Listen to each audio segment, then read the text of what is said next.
Hello, fellow human beings out there. What's up, guys? It's 12:30, the day after Halloween, All Hallows Eve. I've got this crazy ass puppy right here. Come here, buddy. Oh, you guys want a little update on Ribeye? Here he is.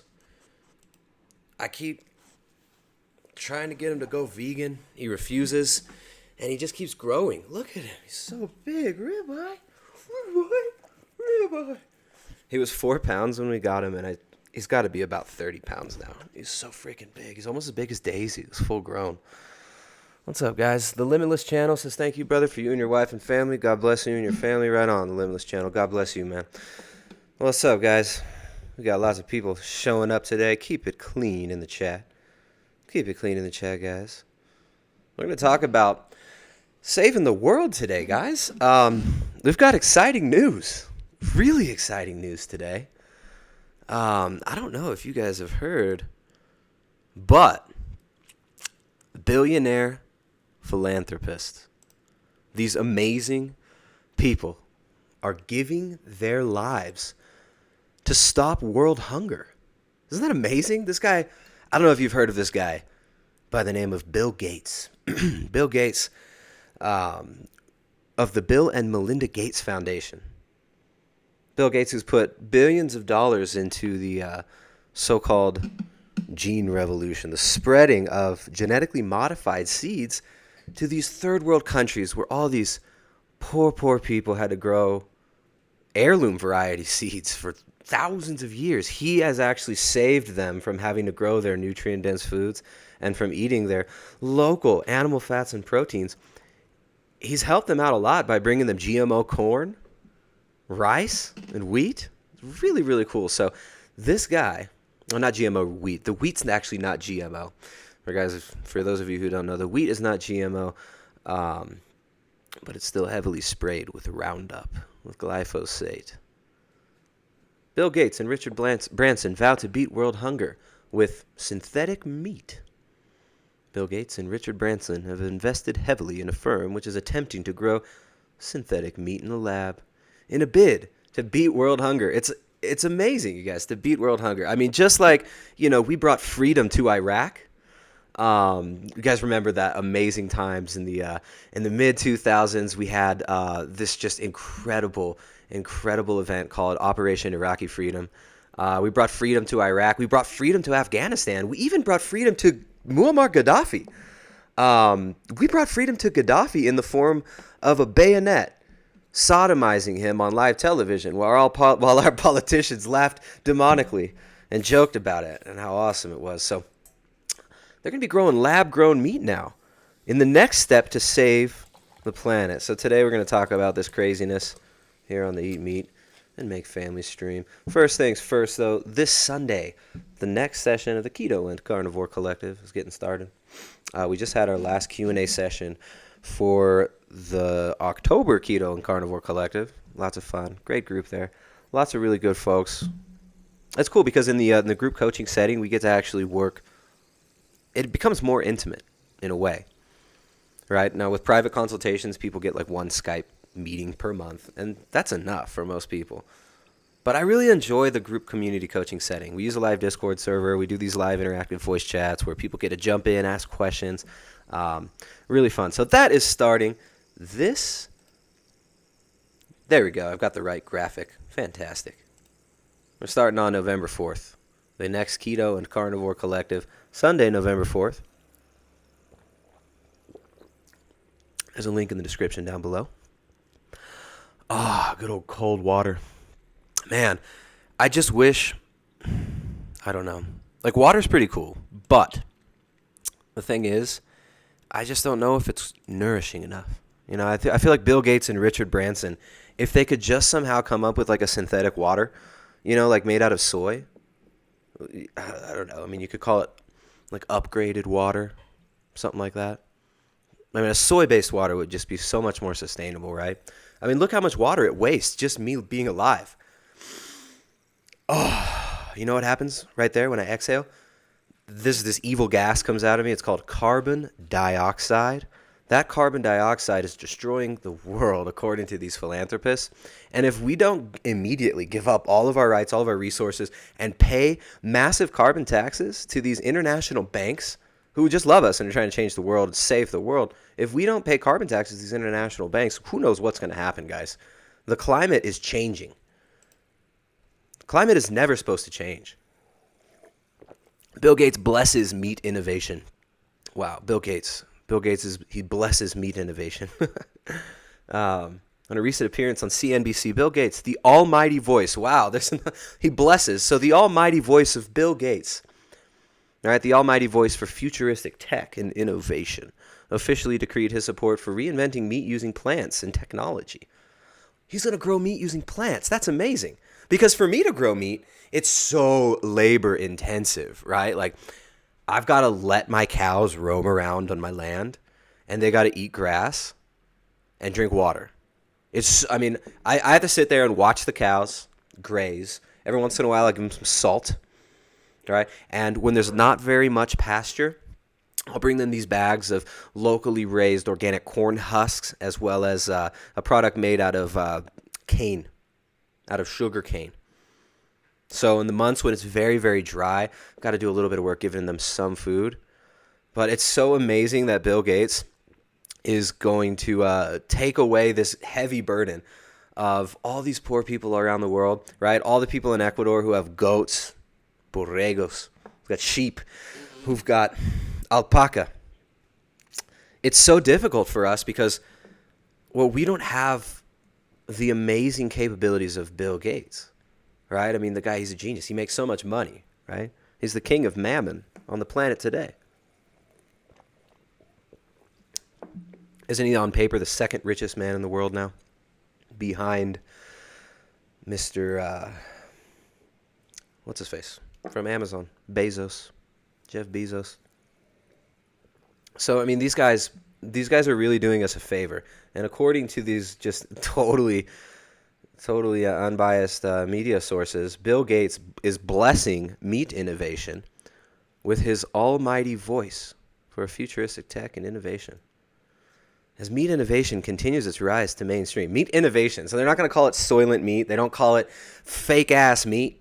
They don't call it lab-grown, scientifically designed meat. They don't call it consolidated, patented meat grown in a lab from a culture. They're calling innovative meat and clean meat. And I'm pretty sure they're going to throw the word green in there with the mix, right? Because this all mixes in with this language we're hearing right now, push at an ever more rapacious pace concerning the necessity of giving up our basic human dignity, giving up all our resources, allowing them to be centrally controlled by the IMF and the World Bank. And it's being lobbied for by these NGOs like the Bill and Melinda Gates Foundation, Rockefeller Foundation, who actually started the Green Revolution. All right, so anybody interested in the history of the Green Revolution definitely need to give this book a read, Seeds of Destruction, The Hidden Agenda of Genetic Manipulation by F. William Engdahl.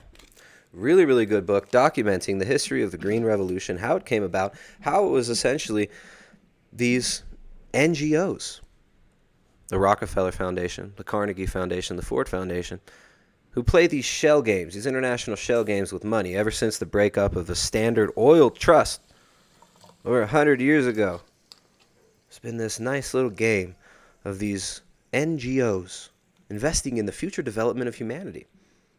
Education, right? The modern education system, the modern indoctrination system, from elementary to university, was developed and began through these NGOs in order to change human beings incrementally, to change society incrementally. It's called incrementalism. Right? These are people working on long-term planning, long-term gaming of economic situations, right? Tracking economics is a way to essentially track your control over the human population, especially now that we have cybernetics, now that we have computers, and you can track everybody's behavior in relation to advertisements, to the linguistic, to language flow on the internet. I got to move this over because I can't see I got this stupid camera and it's like on a crane in front of the computer. So, because people always bitch and complain because the camera used to be to the side, People are like, oh, you need a better angle. So now I got to put the stupid camera right in front of my screen. But anyways, this whole green agenda, when you hear words like green technology, sustainable, it sounds really good, right? Like, I'm all for sustainability. I'm all for decreasing pollution. Shit, that's why I live where I live, right? That's why where we live, that's why we're building our home. There's never been any pesticide use ever. Right? Now, it's not agricultural land. It's on a mountain. But it's grazing land. And we can have many cows up there that will turn inedible grass into edible protein and fat. But these oligarchs and the World Bank and these NGOs, Bill and Melinda Gates Foundation, Rockefeller Foundation, they've been pumping millions of dollars into making us think that this is unsustainable. That us feeding ourselves is unsustainable. You can't feed the world without lab-grown meat. So you got Memphis Meats now. Richard Branson and Bill Gates heavily invested in Memphis Meats, as well as Tyson Foods. I actually didn't even know this, but Elon Musk's brother, Kimball Slice, oh no, just Kimball, former General Electric CEO. What the what the hell? Elon Musk's brother was a former General Electric CEO. That's incredible. I didn't know that. The company's already created faux chicken, beef, and duck, which they created from animal cells. So it's totally legit. They took some animal cells and they cultured those in a lab. It's just like real meat, guys. And they're going to save the world. Because somehow we're supposed to believe that culturing meat in a lab, from like cell culturing meat, we're supposed to believe that this is more sustainable for us. Right, so you have the transport of materials to the laboratory. You have all the machinery, right? Your central heating, air conditioning, climate control of the laboratory where you have to grow the meat. And what's it feeding on? What's the medium that it's actually eating? The revolutionary Memphis Meats could create clean meats for everyone without the need to slaughter animals and could mass produce and ease any potential global famine. So under the guise of feeding the population, just like with the Green Revolution, that destroyed small family agriculture, that destroyed the family farm. Just like the excuses used for that, they're doing it to help us, right? You got to bomb some people if you want to get freedom, right? We all know that. We all know the way to freedom and democracy is piles of corpses. All right, meat demand is growing rapidly around the world. We want the world to keep eating what it loves. Thank you so much. Dr. Uma Valetti, co-founder of CEO of Memphis Meats. He says, however, the way conventional meat is produced today creates challenges for the environment, animal welfare, and human health. These are problems that everyone wants to solve, but we can solve them by bringing this incredible group of partners under one tent. So, as you see, as I've been nailing home this point on every single stream that we've done lately, this agenda for lab-grown meat and for fake meat and for telling us that eating meat is unsustainable, it's for telling us that we need plant-based alternatives. We got plant-based meat. It's going to give that plant-based meat. It's going to be amazing. The celebrities love it. That this is not for the greater good of humanity. This is for the greater good and the sustainability of the control of the people who are making the money and making the rules, who are printing the money, in fact. So the same companies, the same people, the same money that funded the GMO revolution and the patenting of all seeds, the destruction of the small family farm, and the rise of industrial agriculture, the same companies are now telling you, oh, there's so many problems with animal agriculture. Now we need lab-grown meat.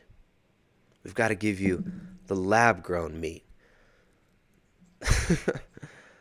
I remember when we read Lord Birkenhead's 1929 article where he said, in 100 years, all food will be grown synthetically in a laboratory. Now we got Memphis Meats. Better meat for a better world. Let's check out their website. I've been doing a little bit of research on this for the last few weeks.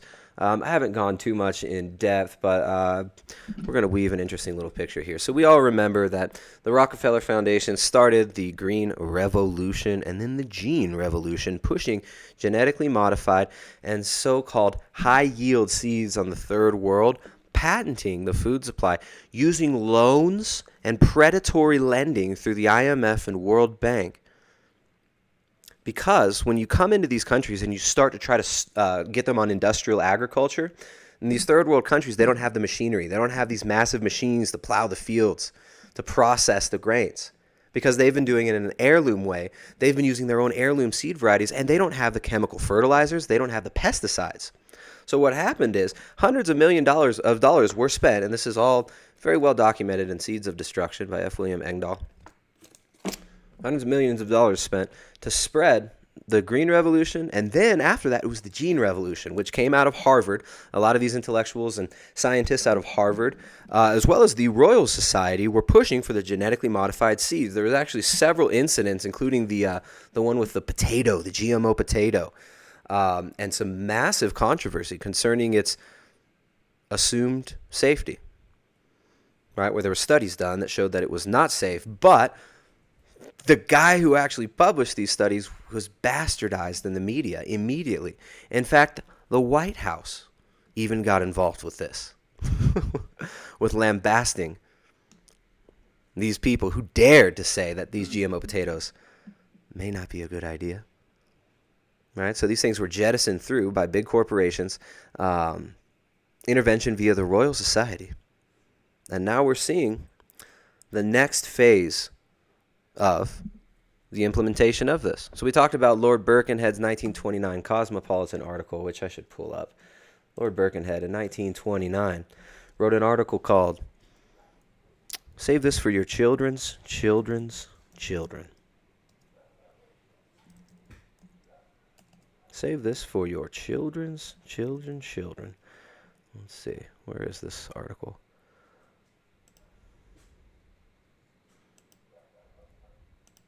I can't find my PDF. Anyways, we've got a whole, if you look up Lord Birkenhead on my channel, Birken, head, Head. We talk all about this 1929 article from this member of the Royal Society. Actually, I've got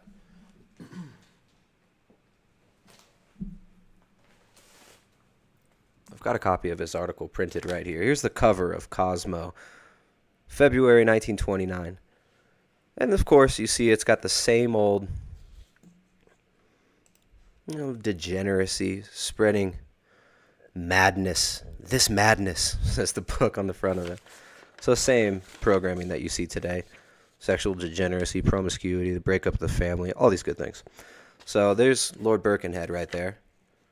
Saturn up over his right shoulder. He's just a good guy. Look at that cool wig. And this is not 1700. This is from 1929. It's the only article this guy ever really published publicly. Of course, he's one of these members of Cosmopolitan Society, publishing in Cosmopolitan magazine. But here he says, babies will be produced by chemists in a laboratory. Babies are going to be produced by chemists in a laboratory. The entire institution of marriage will be changed. We will all live to be 150. You will live forever, right? Eternal life. They always, the snake oil salesmen, since the beginning of time, have been telling us that you're going to live forever if you just take this bullshit. Just believe this lie. You're going to live forever. You're going to be as gods. He says agriculture will be abolished except as a hobby, and all foodstuffs will be produced synthetically. Sitting in our homes, we will see and hear events the world over. So this is like the beginning days of radio back then. And this isn't some prophet.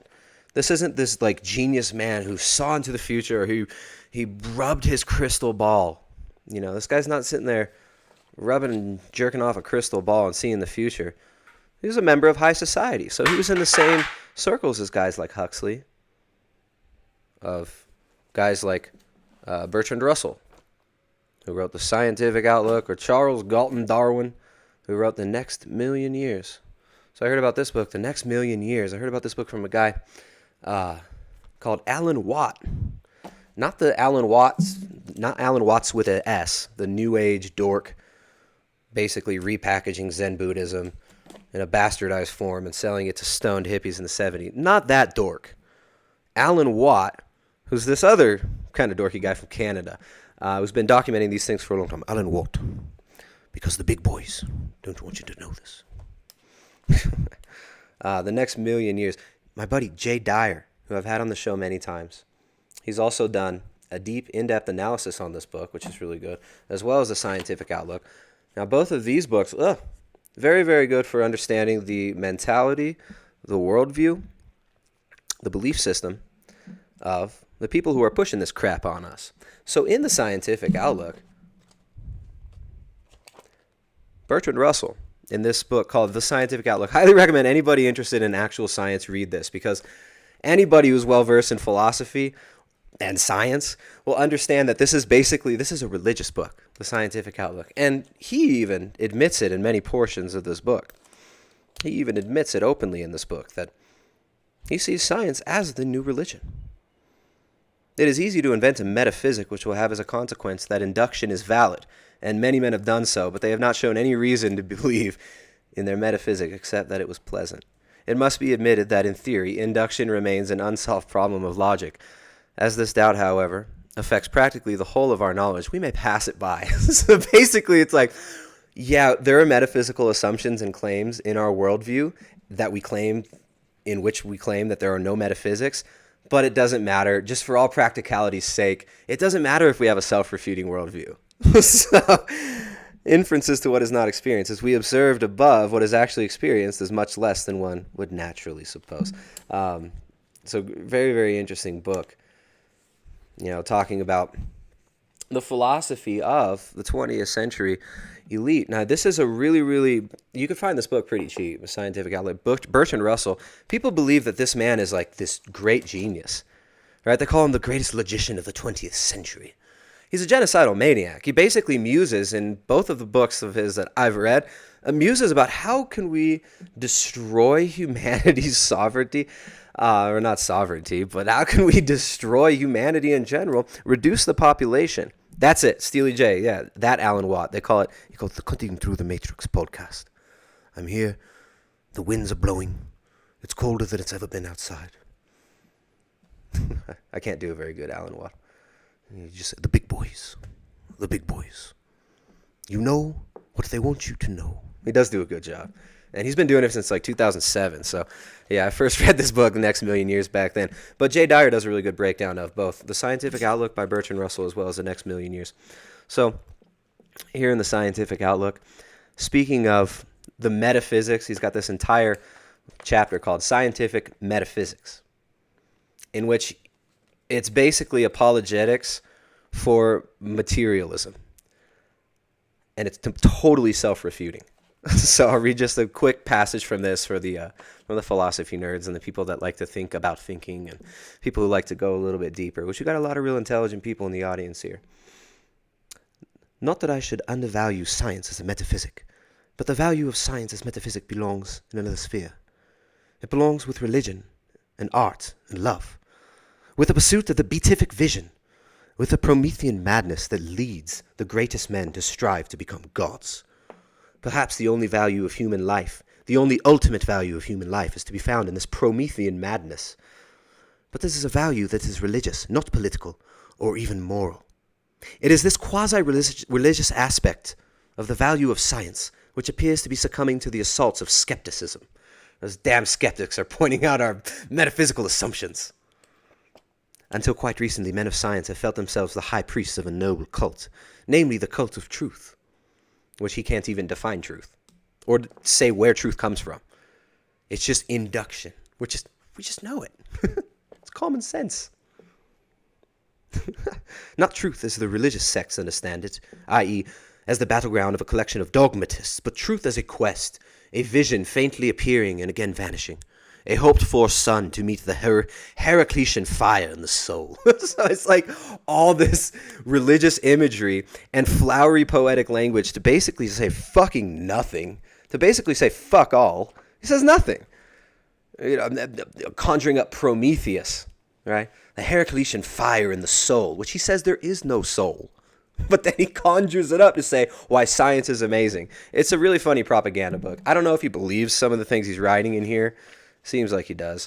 All right, the next chapter was science and religion, but we got to get to the good stuff. Let's find the good stuff. He talks about it.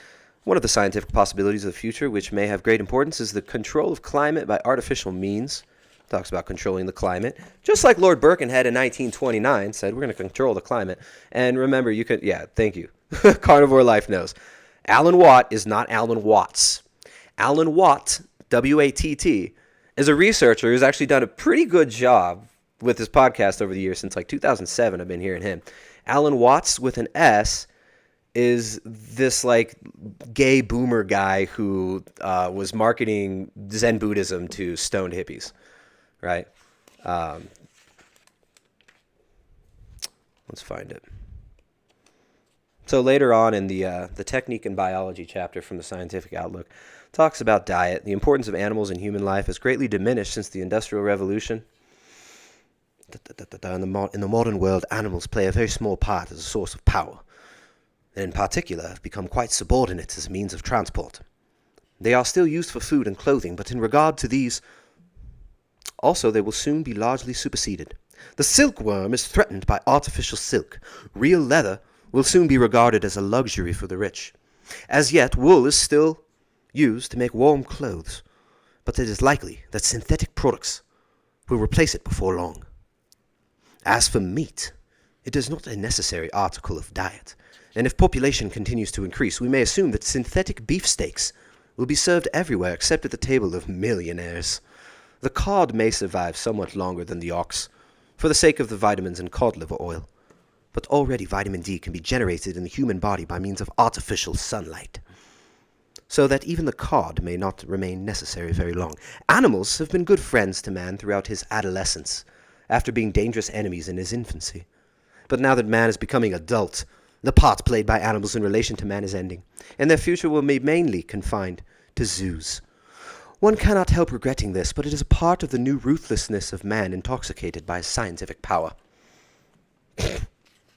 Okay, so we don't need animals anymore. We just put them in zoos. We don't need those things.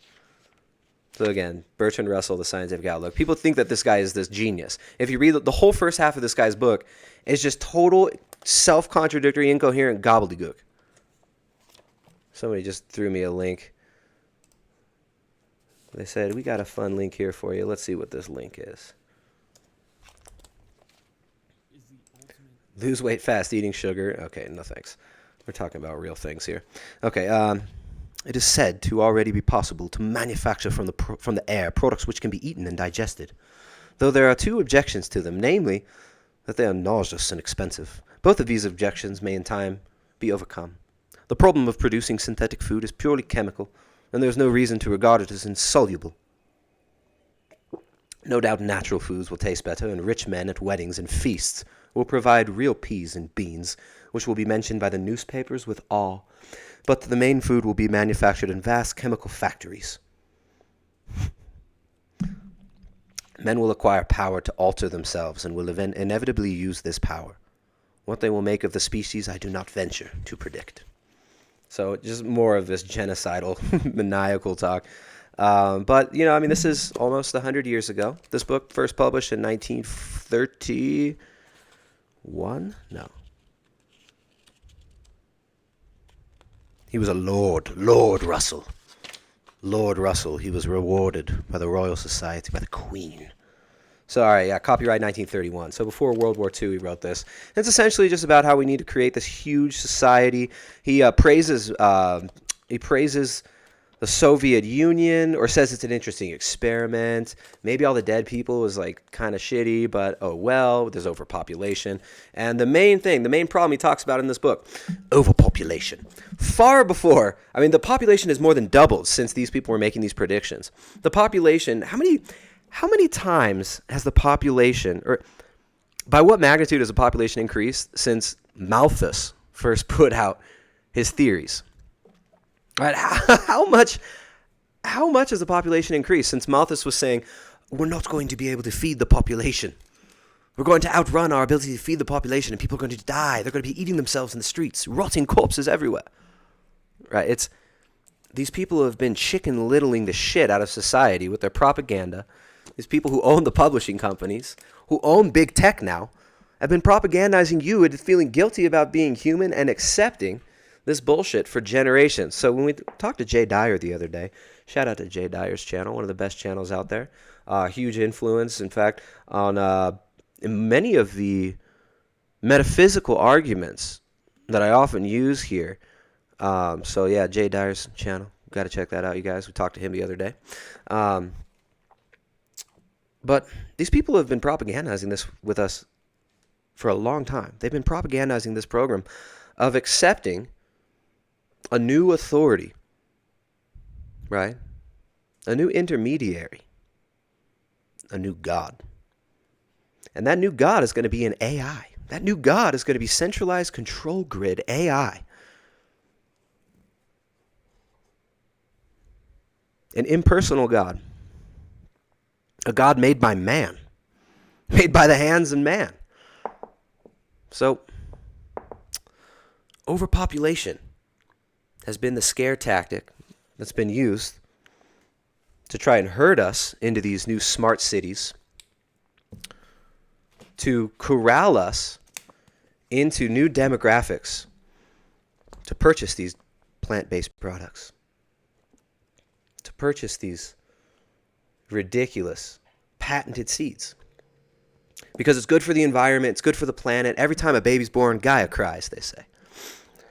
So another good resource that I think people should look into. Here's a book, Paul Ehrlich. You guys know about Paul Ehrlich? Paul Ehrlich is, I think he might have passed away now. Paul Ehrlich was kind of the original Al Gore. He was the Chicken Little of the 70s. He was the original overpopulation guy. Talked about the population bomb. Right? So they've been talking about the population bomb. Henry Kissinger wrote a State Department memorandum. National Security State Memorandum 200. On request of David Rockefeller and Nelson Rockefeller. He created this document, which you can look at. Anybody can read it. National Security State Memorandum 200. Essentially talking about how we need to reduce the population of the third world because we need to take control of the resources. So this document is just a whole bunch of newspeak about why we need to control the population growth and why it's so important that resources be controlled by centralized power structures. So Paul Ehrlich, John P. Holdren. John P. Holdren later became the White House science czar under President Obama, actually. Really, really interesting. So these guys wrote this book, Eco Science. It was a textbook. Old book. Old textbook here. And it's all about population control and the problems of resource consolidation and how can we control all resources. So another one of these epic books that you can get online. You can probably find a PDF of it. All about the population bomb. Also refer you to a really, really important document, The Changing Images of Man. I think I got a PDF of it here. I'm sorry, not The Changing Images of Man. The Club of Rome. First Global Revolution. The Club of Rome's first global revolution document. I don't want to search on my computer right now and waste your time. But in this document, they said that we are in need of a new threat to unite humanity. We need a global threat so that we can create a global solution. And in the end of this document, they decided that the global threat would be climate change, so that humanity himself is the enemy. Another one to read is Stanford Research Institute's Changing Images of Man, where a group of academic social scientists, pseudoscientists, got together and discussed how could we alter man's image of himself. And the thesis of this paper was that man's reality is formed by his presuppositions. So it's a metaphysical paper. It's like a magical treatise, this document. And it's all about how can we change man's image of himself, right, from believing in God to believing whatever the fuck we tell him. So we need to create man not in the image of God, but we need to rework that, right? Even in the title there, The Changing Images of Man. In the previous order, man made in the image of God. In the new order, man made in the image of what? Of whatever we decide. So just like I talked with Vegan Foot Soldier the other day, there's no objective morality. There's no objective morality. We just got to make up an axiom. And whatever you make up, we've got to agree on an illusion. This is the thoughts that these people are going through. They're trying to rectify the rejection of the metaphysical with their need for the metaphysical in order to actually understand their own worldview, because they're making metaphysical claims in their worldview. Like to say there is only the physical, that everything is just material. You can't make that claim. It's impossible to prove or to know. Or to say there is nothing. To say there is no objective morality and there is no objective truth. Okay, there is no objective truth. Right? Most of the vegans will tell you that. Most of the moral relativists, the Sam Harris crowd will tell you that. There's no objective truth. But is that statement you just made, there is no objective truth, is that not objectively true then? Uh-oh, thought loop. Uh-oh. Frizzle fry in the brain. To make a claim like there is no objective truth, that's an absolute statement. There is no universal, they will say. Except apparently you get this one exception to say there is no universal. That's a universal statement. So these people are constantly trying to rectify their twisted philosophy. And the new religion that we're seeing being pushed is the eco-religion.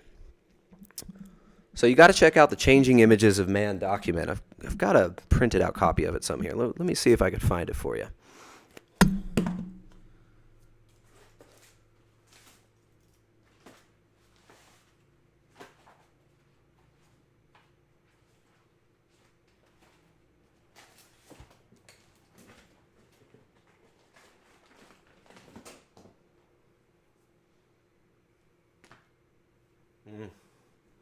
No, I don't know where it is. It's a fantastic one. Maybe we'll go over it. Maybe we'll actually do a review of that document and talk about it in this one later on. All right, so anyways, guys, lab-grown meat. Now, in order to save humanity from humanity's self, right, to save man from himself, we have to first of all brainwash him into a totally new religion. And now we need that lab-grown meat. We're going to fix the world with fake food. So a lot of this ties in with the smart cities, with this whole thing you're seeing, this push for smart cities, for the Internet of Things, where all things are connected and quantified through centralized AI. You've got Google and Facebook and Amazon proposing their own smart cities. Google wants to have Google City. Facebook wants to have Facebook City.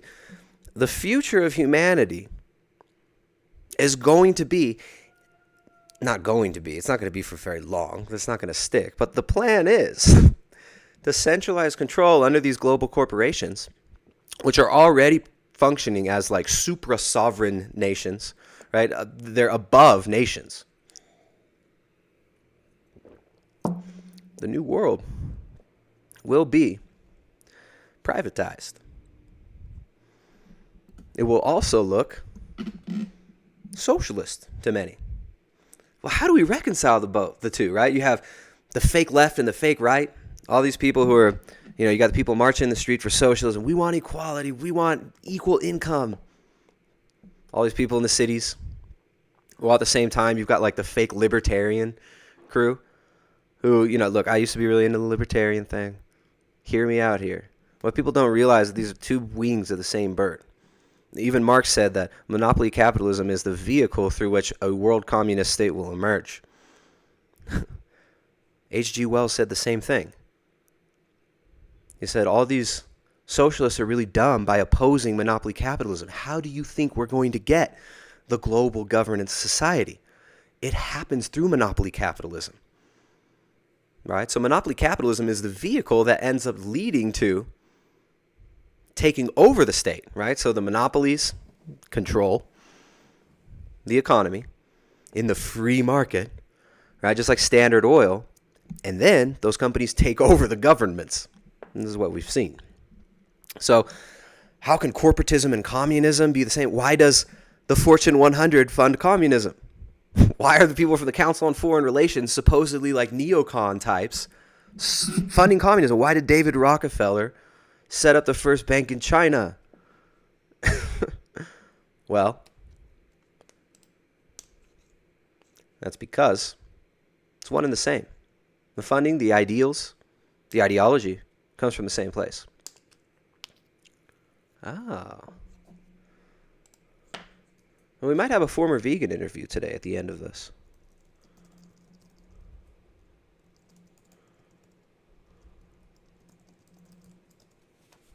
We might have a cool former vegan interview today. I want to finish talking about the lab-grown meat, though. So there's a lot of background, guys. That is quite a bit of information. I know it can be overwhelming.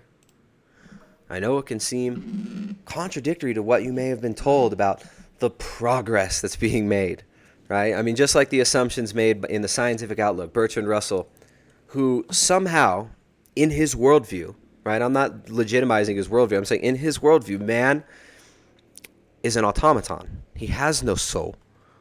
There's no reason to assume man has a soul, he says in this book. But then he talks about the soul later on in this weird poetic language about science uplifting the soul and seeking power in a Promethean manner, the fire of the gods. In this book.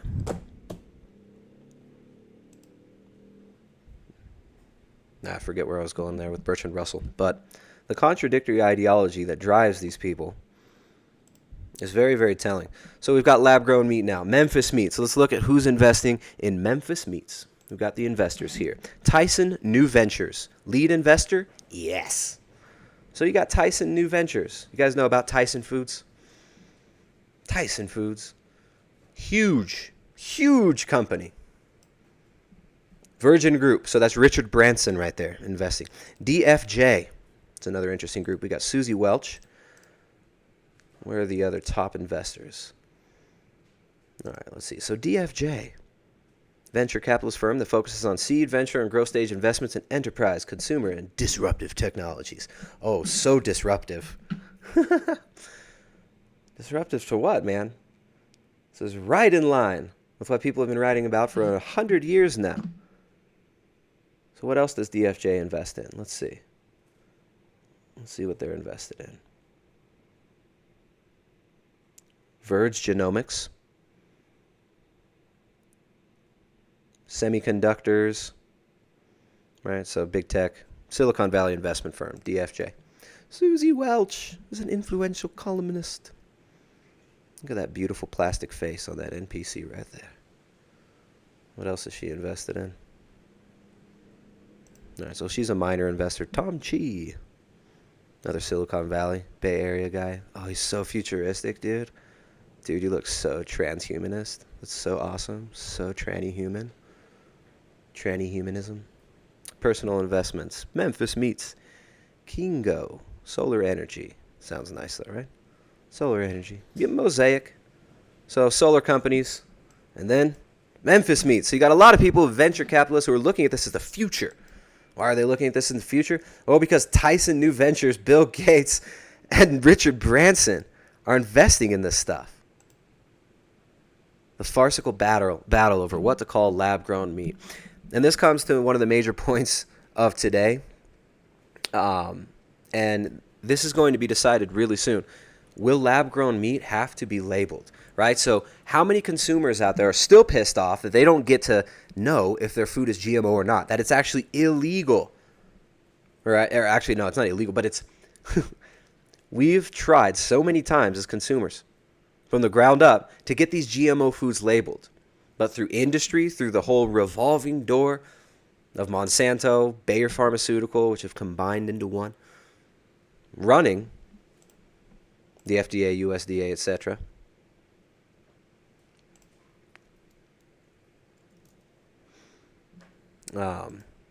Because of this revolving door, nothing has been done about this. But now we've got cultured meat. So on Thursday, in a small but packed auditorium, the FDA convened a public meeting about lab-grown meat, but what you wouldn't have known if you were listening to those words. According to the FDA, it was actually about foods produced using animal cell culture technology. Right? So they're all this new speak, all this this Orwellian speak about what this fake-ass food is. Just call it what it is. It's fake freaking meat. It's soylent meat. And who knows what the hell is being done with this. Right? With the advances in, these gene cannons being used to blast different genes together to create mutations and organisms and patent them. Who knows what the hell's going on with this cultured crap that Bill Gates and these people are making. So you got artificial meat, clean meat, someone were calling it, artificial meat, in vitro meat, cell culture products, cultured meat, cultured tissue, cultured. It's cultured, right? Just like sauerkraut, it's cultured. So you got Tyson Foods and Cargill have invested money in lab-grown animal protein. Remember, Cargill playing a major part in State Department action in geopolitics, very intimately tied in with Kissinger, the Kissinger Group. Cargill, who made huge profits and took over the grain trade, essentially, after some interesting events in the 1970s, orchestrated by the State Department, Kissinger, and company. So, there is a push now to label this stuff, to have this lab-grown meat labeled. And actually, you can, right now, let me find the actual link for you guys. All right, so I'm going to put this in the chat right now. Anybody who wants to leave a message with the FDA, USDA, please go here and tell them you want lab-grown meat labeled. All right, so there's only like 40 or 50 comments made on there. I didn't go through and read all of them because I didn't have the time. But the link I just threw there in the live chat, regulations.gov link. You can go over there and you could tell, if you're in the United States, you can tell your representatives that you want this shit labeled. We don't want this big shit show like we had with the GMO foods, where we have no idea if we're eating GMO or not. We want to know if you're just trying to sell us fake meat. Right? So right now, it doesn't, like, they're not growing fake muscles. You can't grow a liver in the lab. Right? The most nutrient-dense parts of the animal. You can't grow bone marrow in a lab. You're never going to grow fake meat that is anywhere as good as real food. It's just not going to happen. So you got this other company, New Age Meats. New Age Meats, we make meat from animal cells instead of animal slaughter. This means we can craft meat to be tastier, healthier, and more sustainable than anything that comes from animal. And it's bullshit. What the hell are you talking about? So they say it's good for the environment, good for human health, good for animal well-being. No. These animals are only alive because we breed them to use them for food. Animal well-being? How can an animal have well-being if they're not being bred anymore? if they're being totally holocausted and removed from life. Jessica's home. You guys want to come say hi? No, Ryder's pissed off. You gonna sleep? Yeah. You get some booby? Yeah. Jessica's weaning Ryder right now. Come say hi. What's up, Chubs? Hello, peoples. What's up, Chubs? You're so good. It's Jessica's birthday today. Yes, it is. She's 31. No, I'm 30. I'm 31. She's 30. Yeah. Yeah. Well, you're 30. You're not bald yet. I'm not. No, You're keto not. didn't make me go bald. Damn, dude. I still get like 10 comments a day from vegans telling me I'm bald. Look, guys. You see? There's fuzz. I'm not totally bald yet. I'm so sorry, vegans. But I do have a myriad of other flaws as a human being. You could continue to point those out all the time. All right, guys. All right. Ciao. Bye-bye. Talking about lab-grown meat. So, all right. So we got New Age Meats. We got Memphis Meats. We got Bill Gates investing in this stuff. Beyond Meat. Bill Gates is one of the top investors in the Beyond Burger. I haven't looked into New Harvest. The Impossible Burger. People have probably heard about that. So you've got these media whores just worshiping these people. All right, so The Atlantic talking about this lab-grown meat. The only speaker at the meeting who deliberately and repeatedly used the term lab-grown meat was Michael Hansen, a senior scientist for Consumers Union, the organization that also publishes Consumers Reports. Hansen noted that Consumer Reports conducted a survey in June asking respondents which of the 7 terms would be the most accurate label. At the bottom of the list were in vitro, clean meat, and cultured meat. At the top of the list, 35%, well, the term nobody else at the meeting wanted to utter, lab-grown meat. The war of words is on. But maybe it's already won. Yeah, Lord Birkenhead would say it's already won. Lab-grown meat produced without killing animals, is headed to your dinner table Scientific American. Oh, this must be true. They're scientific. Scientific American. Lab-grown meat. Okay, so if widely adopted, lab-grown meat, also called clean meat, would eliminate much of the cruel, unethical treatment of animals that are raised for food. It could also reduce the considerable environmental cost of meat production. Resources would be needed only to generate and sustain cultured cells, not an entire organism from birth.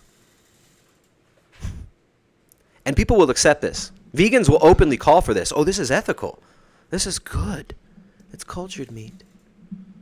It's cultured. It's clean. Happy. Love meat. Ethic meat. All right, so it's going to eliminate cruel, unethical treatment. So Scientific American making this little advertisement. To receive market approval, clean meat will have to be proved safe to eat. Although there's no reason to think that lab-produced meat would pose a health hazard. There's no reason not to trust it. Just trust it. Trust it. You come on. You look at Bill Gates. He's so nice. Bill Gates is amazing. He's so rich. He's so rich. I love money. Do you like money? I like money. I like acceptance. I like science. And science says there's no reason to think that lab-grown meat would pose a hazard. So I think that. I like science. I like truth. I like true things. Meanwhile, traditional meat producers are pushing back. Traditional meat producers. What a bunch of pussies. What a bunch of idiots. They should just move to the cities and join us. Join us in marching in the streets to have all of our rights taken away. Right? Join us. Traditional meat producers are pushing back, arguing that lab-generated products are not meat at all and should be labeled as such. And surveys show that the public has only tepid interest in eating meat from labs. They should have put, but in one more generation, we'll know that all you fucking idiot serfs are ready to accept whatever we tell you. Because all we have to do is repeat things through celebrities on the internet. And now that we have social media, we've got millions of mini celebrities for you to worship, and we'll pump them with our algorithms, and you'll believe whatever they tell you. Despite these challenges, the clean meat companies are forging ahead. Progress, right? Despite these challenges, if they succeed in creating authentic tasting products that are also affordable, clean meat could make our daily eating habits more ethical and environmentally sustainable. That's so great. That's so great. Oh, watch out, ribeye. I didn't even know there was a dog under me. Come here, buddy. He's out. Crazy, right? Well, the next step is going to be lab-grown people. Yeah? Probably won't be for another 30 years till people are dumb enough. But who knows? I mean, with Facebook, with YouTube, with these algorithms now, voices like this and content like this could soon be a thing of the past. This could be hate speech, right? I'm bullying poor Bill Gates. Poor little Bill Gates. Poor Bill Gates. It's just people bully him online. There's a push for lab-grown meat to get a new name. Here's the alternative. So you got Memphis Meats and all these startups. We want to make winners instead of losers. Who's this written for? Cell-based meat is a better label to bring them on board. We want to make winners instead of losers. Losers will fight you. Winners will fight with you. All right, dude. There you go. So, the rise of lab-grown meat. You're going to see a major push for this. The language is going to be changing. They're going to call it ethical. They're going to call it beautiful. We've got all kinds of videos online. We tried the first lab-grown sausage made without killing animals. Without killing animals. Made without killing animals. It was smoky, savory, and tasted like breakfast. Silicon Valley clean meat startup New Age Meats made history on Monday by letting journalists taste the first cultured pork sausage made in a lab. On a Monday night at a brewery in San Francisco's hipster Mission District, the co-founders of a startup called New Age Meats cooked these idiots up some fake pork. Nobody knows what they ate.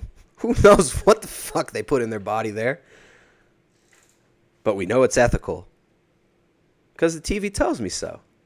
And the new TV, internet media, tells me so too. Lab-made meat could be the next food revolution. Here's what it tastes like. This is The Guardian, who just published that hit piece yesterday. So, lab-grown meat. Here's just a few of the videos inside the quest to make lab-grown meat. Wired magazine. Eat this? It's meat, but I guarantee you it's like no meat you've ever seen before. That's because this stuff was grown from cells in a lab. Clean meat is meat grown by cell culture rather than grown by an How animal. disgusting that looks. Where's the marrow, dude? I want freaking marrow. I don't want lean meat. Where's the bone marrow? Where's a ribeye? You can grow ribeye in a lab? No. How are you going to get that muscle to form? How are you going to get those tendons and connective tissues and the fat marbling in between the connective tissues? How are you going to make marrow? How are you going to make liver? I want heart. You're going to lab grow a brain? This is not food. And only people who are so decadent and whose reality is so completely controlled and destroyed by this fake media bullshit that they've been pruned with, and their mind has been preened, or their mind has been pruned with since children, since we're little kids. We were raised on TV. I mean, look, I love so many people in my generation, but my generation is so freaking brainwashed. Most of my generation are so in debt from the universities. Most of them have been brainwashed to never having children. Most have been brainwashed into a moral relativist position. But then they're constantly being driven to emotion by media about ethics and morals, and this atrocity is happening here and this is happening there. We got to get that clean meat. We got to make moral meat. You know, these people, they're living in cities. They live on social media. So just through social media, if you could just select these people and jettison their voices to the forefront, you're going to see a major shift in people accepting this crap. From a scientific perspective, Look at this it's dumbass. awe-inspiring. That guy's never seen the sun. Look at this guy. He's a culinary biochemist. Lovely. These are the people making your meat. How long do you take to do your hair? It's awe-inspiring. Lab-grown or clean meat is slaughter-free and potentially more eco-friendly because it uses less land, water, and energy. At least, that's the promise. And it's always a fake promise. The snake oil is always a fake promise. You shall be as gods. Okay, we know what you're thinking. You'll never That's die. nasty. Ugh, doesn't sound right. I'm not really into like lab-made things. It's unnatural. It just seems off. But if the scientists growing this stuff can overcome the ick factor, clean meat could help feed our growing population in more ethical and sustainable ways. People will get used to clean meat in a hurry if it tastes right, if it feels right. If it doesn't, it's going to be a monumental thing to overcome. Taste it for All this transhumanist crap. Does it pass the threshold? And it's gradually being propagandized more and more. And you even see a lot of it in the health community now. Biohacking, right? All these dudes in Silicon Valley, fucking dorks like Dave Asprey, right? Talking about, oh, you're gonna be bulletproof. I take 1,000 pills a day. Upgrade your life. Upgrade your brain. We have this lovely upgrade from Apple and Microsoft. Proteins, Upgrade your brain with our new tricking the chip. cells into thinking that they're still inside their owner. The cells naturally replicate as they would inside the body, growing into something that looks more and more like This is food. the new age But vegan while they can dance, grow the new muscle, age fat, and millennial connective tissue dance. from these starter strains, the big challenge is building them in a way that recreates the meat you're used to. Nobody's anywhere close to lab-grown You gotta have steak. the- There's different types the of stink muscle bug cells, hand. connective tissue, bone, pockets that aggregate a lot of lipids and fat, and all of that plays into the texture, the taste, the aroma, the appearance, the functionality of something in a pan or on a grill. We're really far away from being able to create this matrix. You'll never be able to. of different types of cells. all What they're gonna have to do is like grow a whole leg and then sit there with machines and work that leg out to actually get the density, right? I mean, how are they gonna do this? This is so ridiculous.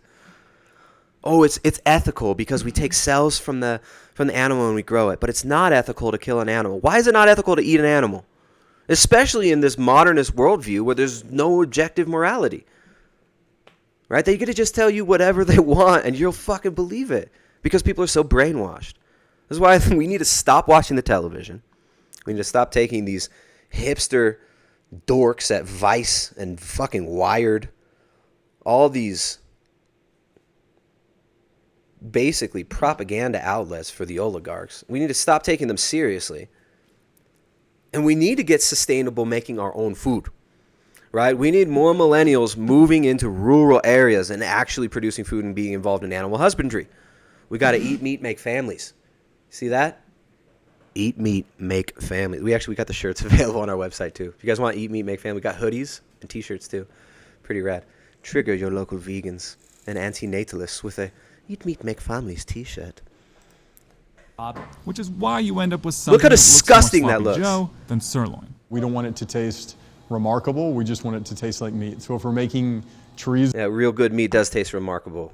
You we fool. don't want it to taste like A5 Kobe. We just want it to taste like chorizo. Eventually, the goal for these companies is to produce more complex structures like a ribeye, or in the case of another startup called Finless Foods, a fish fillet. Right now, it's a scaling up. So process. Wired Magazine. foie gras. Wired Magazine has It's pretty clear always that it will been be a better for very, animals. very, very Even some well-funded vegans are okay with the propaganda idea, outlet. If you look at the including history of folks Wired at Magazine, PETA, what they've pushed, People for the ethical treatment of transhumanism. animals, an organization that isn't known for compromising. People are surprised that a vegan would eat lab-grown meat or that PETA would support the idea of lab-grown meat. But I think it really makes a lot of sense when you consider that for vegans. And I think it really makes a lot of sense when you consider that PETA is a total joke, brainwashing organization there to propagandize you and dehumanize you, using celebrities and ritualistic sacrifices to take videos and pictures and make you dehumanized. That's why we're regularly putting out pictures of humans in cages, humans wearing chains, and humans fake mutilated, and why we regularly have been normalizing these protests of humans dressing up as dead animals and laying on the ground. It's amazing. Contain their fish, but also a whole lot of potato, and that's largely due to cost. When we first started this project, we created our initial prototype, our Finless Foods. So fake fish. Fake fish. Amazing. BBC. One of the more amazing things we do here at Just is we culture meat. We basically grow animal meat without killing the animal. It's amazing. The BBC. This is, still kind of early in the prototyping phase.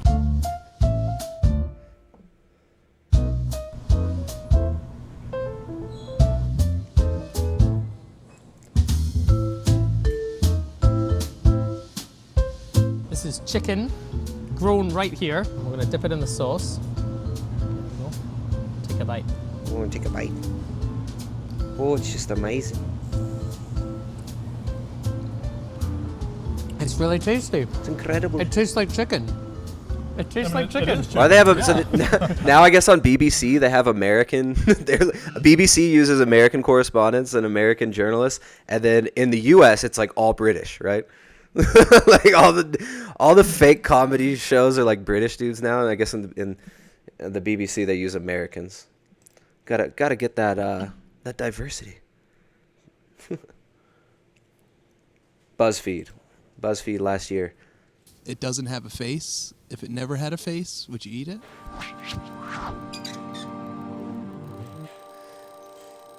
My name is Sarah, and I'm a video producer here at BuzzFeed, and I just found out about lab-grown meat. OMG. So if you're like me, you're thinking, wait, what?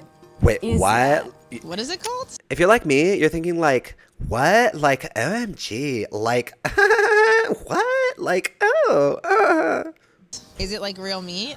Is it like real meat? Explainer. Lab-grown meat is actual meat, but they didn't slaughter an animal What do celebrities think about it? to get it. I guess it's like cloned meat or something. It's originally from like an animal cell, right? So they have to get something from an animal to then grow. Stem cells are taken from an animal and then they're grown in a culture. The cells multiply until they become muscle tissue. This looks like somebody's getting pregnant. That muscle tissue is what forms meat.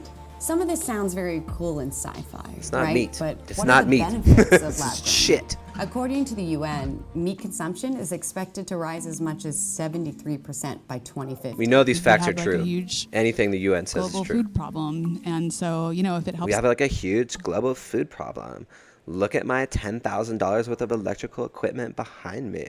It's like, how are we gonna get enough food to like feed those little poor African kids that they show me on pictures of television?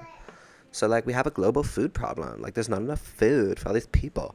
If we have a global food problem, how is the population still increasing?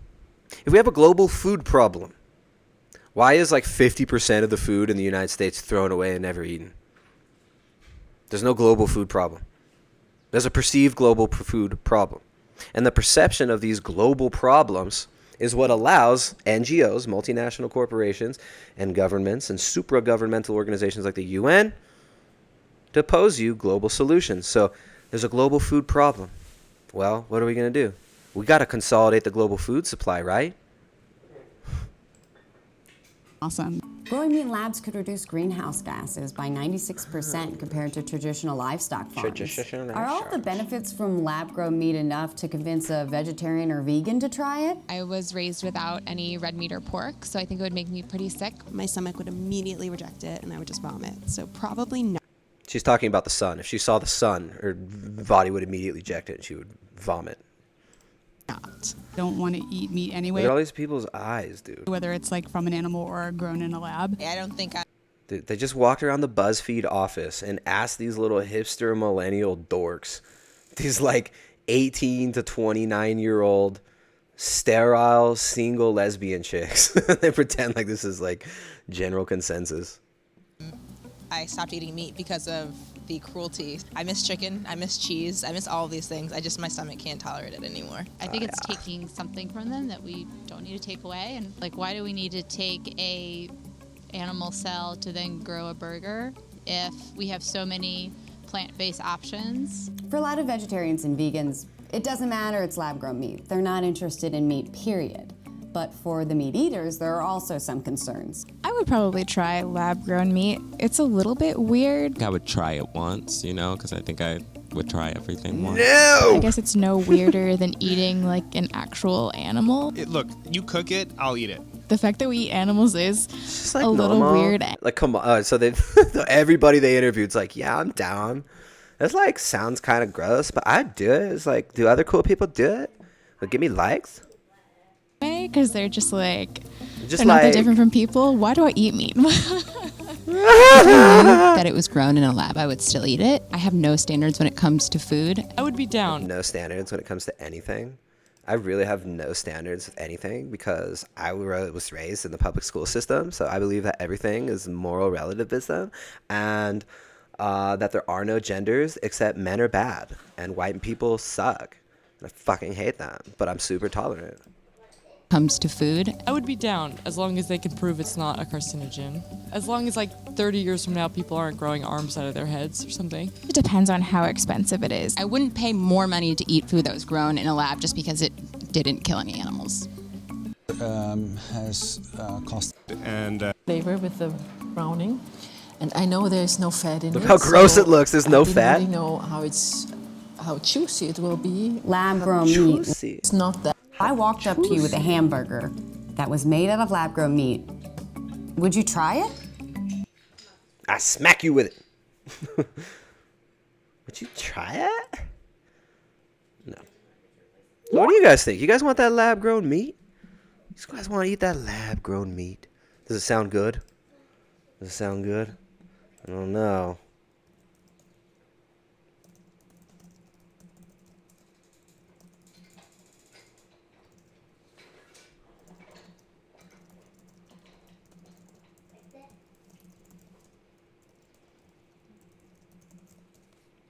All right, guys, we got a former vegan interview we're about to do. Luca, who's recovered his health. Now he's got an incredible story. I haven't done a lot of former vegan talks. It gets boring. You can't do the same thing over and over again, right?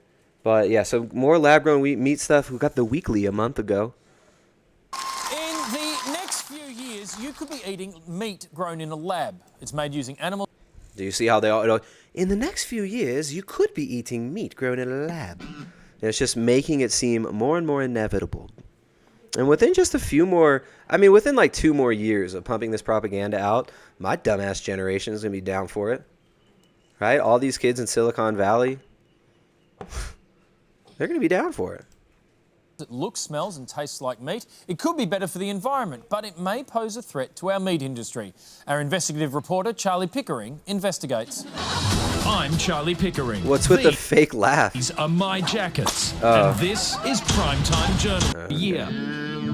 If the trend continues, then this generic child may not have a future. Lab-grown meat could provide the answer. But first we must ask ourselves, who shall survive? Kids or cows? It's a joke, but it's serious. Right? They set up these fake dialectics constantly. Either the kids or the cows. The same thing, though, right? Animals are people, too. All right, one more clip that we're going to check out. Ida Auken. A future without waste. So Ida Auken, she's a member of the World Economic Forum. Who is she? She's the MP for the Danish Party. So she's an MP for this like socialist Danish Party, former Minister of the Environment. So she's this Ida Auken. She's a rich chick who's never been in nature, who's a bureaucrat, who's basically a whores for big industry, and helps to push this whole smart city propaganda agenda. Let's listen to what Ida Auken has to say about the future. And the future is going to be so amazing. It's going to be so amazing. I mean, Ida Auken, I talk very, very nicely. There's an unassuming voice. I'm not very intimidating. And I give you these ideas about the genocide of your cultures and the crowding of you into these beautiful smart cities. And you think it's okay because I say it in a nice voice with cute accent. I'm a cute little blonde lady with a lesbian haircut. If you think about it, I mean, your cell phone, why do you want to own your cell phone? How many of you own your cell phones? How many knows if the company owns it? It's actually not a lot. I mean, you want the function, you want the service, right? Why do you want to own a cell phone if you can just lease it? And if you lease, why shouldn't you lease your refrigerator or your washing machine or your dishwasher? Or why do you want to own it? I mean, it's not like the plastic in the middle is like, I own a broke dishwasher. I mean, wow. No, why don't you want to go into a business model where the company owns it? You know what happens when the company owns it? Actually, they can bring down the prices because they don't have to buy new metal and new plastic. They design a much better product. It lasts a lot longer if they have to pick it up when it breaks. They might even send somebody to fix it.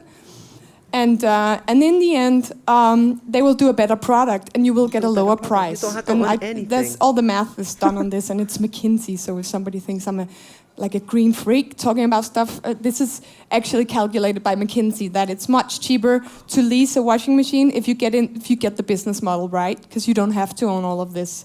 So this change from product to service is pushing a lot of this. Of the circular economy, because the second the business owns the products, they start designing them in a way where everything can be taken out and reused, and then you get the incentives rights. And the fourth is the whole sharing economy. So if we start to share things, we can produce much better things that are used much more intensely. Think about a car. Do you know how much a car drives? How much of its life? 4%. 4% is how much a car drives. Or if you take a drill, it's used 15 minutes. It's not a lot, is it? And most of us, I know there are some guys here that really love to own a drill. But for the rest of us, we just want a hole in a wall, right? And I think we're going to a place where we just want mobility, where we don't care so much about owning a car. It's actually... Fuck you. You can't use my car. You don't even know how to drive a stick.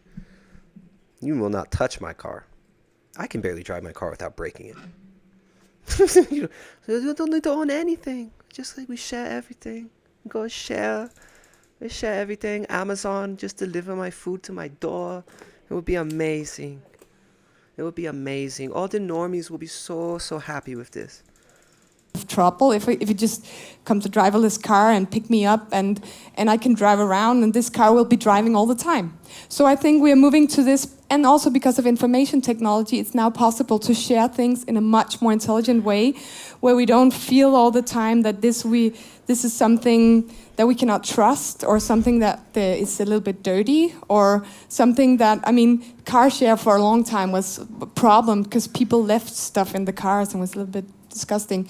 But now, you know, you rate people, so you don't leave stuff in the car, you just behave better. Yeah, so we have like the social credit. So it's like you'll be rated if you leave your stuff in the car.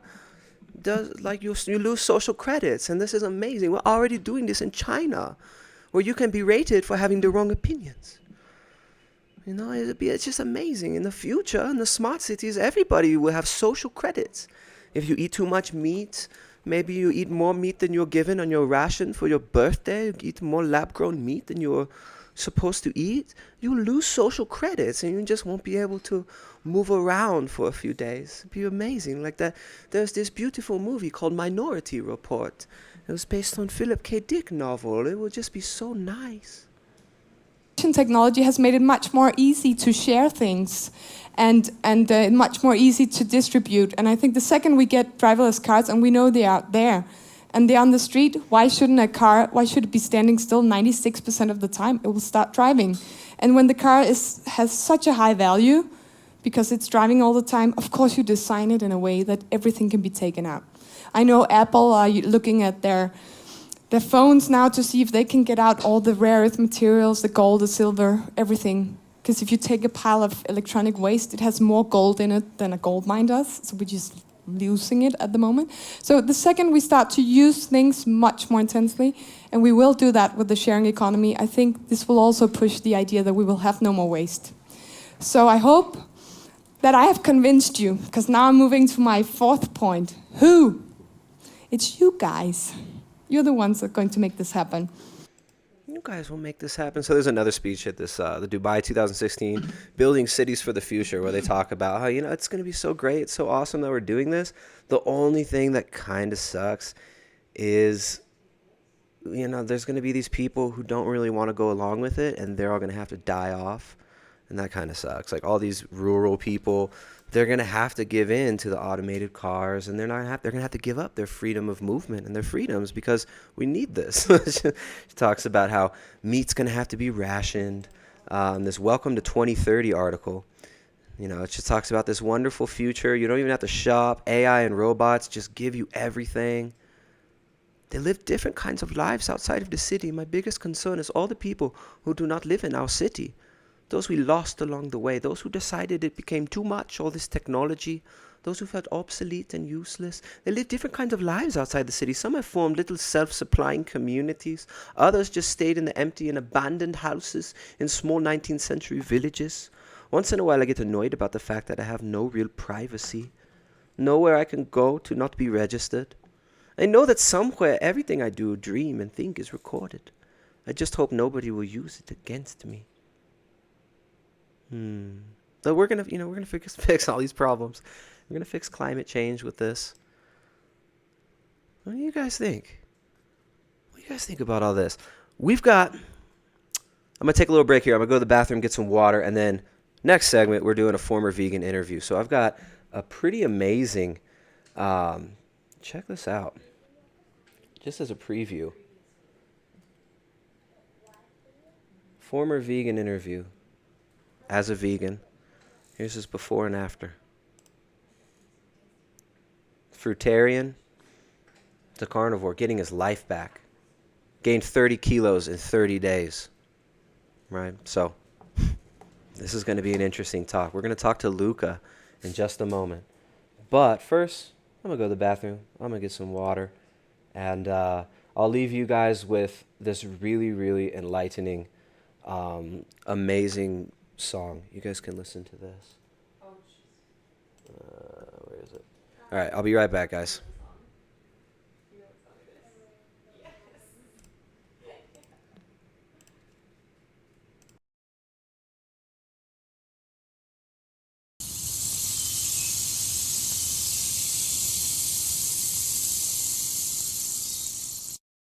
All right, guys, I'll be back. Back with a special guest. But now, let your senses be washed in the cleansing new age, beautiful music from the Rainbow Gathering in 1997 of these enlightened souls. many of whom were likely vegetarian and vegan.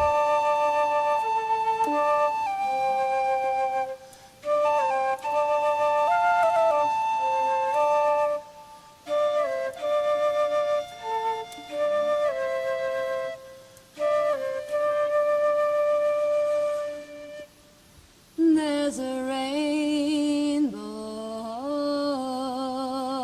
around the moon. There's a rainbow around the moon. There's a rainbow. There's a rainbow. There's a rainbow around the moon. There's a rainbow around the moon.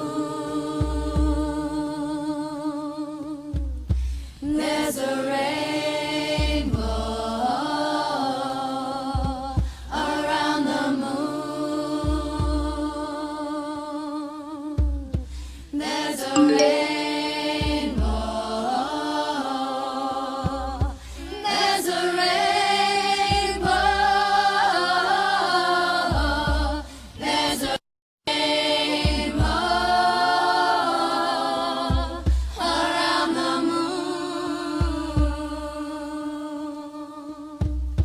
There's a in the night, in the pale night light, around the moon, see the magic ring. There's a rainbow to the heavenly host around the moon. What do you think about that, guys? How was that? That was pretty amazing, huh? Okay. Just some amazing, powerful music. All right. We've got a former vegan coming on right now. This might be pretty mind-blowing, guys. I'm going to talk to Luca. Let me just give Luca a call.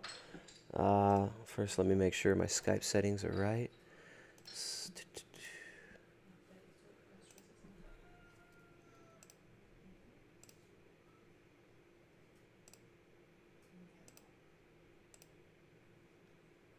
All right, let's give Luca a call.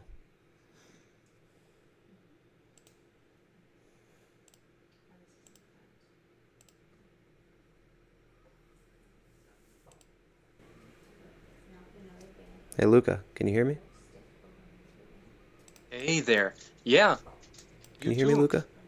Is the sound? Let's Hey, see. I'm not hearing is you the yet. sound Let's. okay? Um.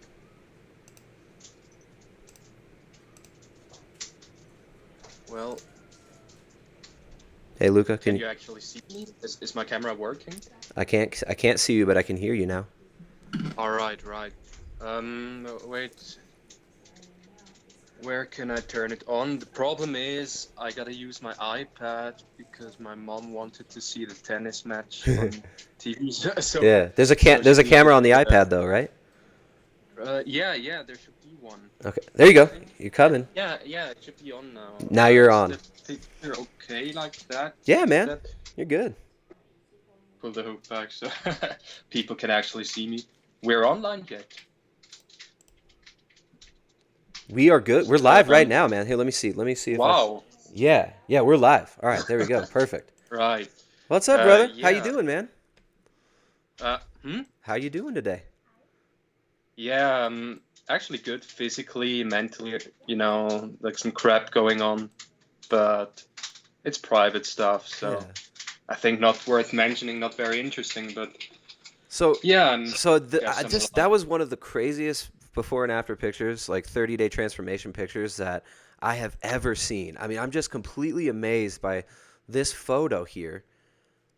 Wow. Yeah, it's like the before photo, you mean, probably. Yes, man. I mean, just like, well, first of all, the amount of, I mean, it's just you look so skinny, like so emaciated. Yeah, it's fucking incredible. It's really shocking, and the difference in the eyes. I mean, it's just. I mean, you look like a madman in the first photo. Yeah, I really don't know what it is, but when you look at these fruitarians, actually all of them have those really weird eyes. And I'm not sure what exactly it is, but it's like when you go fruitarian, your eyes seem to become bigger in a way and like really like bulge out of your head. Yeah. But really, if you look at all of yeah, it's like this weird sunken face look. yeah, like really creepy, like Gollum from Lord of the Rings, though.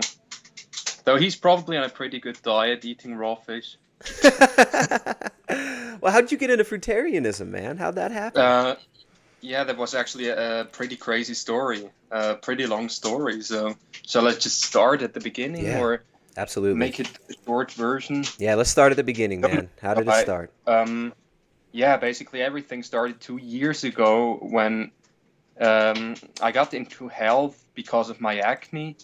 So I was always like researching what foods cause acne and such, and I always took shit medications against it, like antibiotics and Accutane. I don't know if you've heard of it, but it's a fucking killer drug. Yep. Like I took that for half a year and it fucked me up pretty big time. So at some point I developed like chronic pain, fibromyalgia and stuff, and started researching and went on a ketogenic diet actually in order to make the pain better, or like to improve it.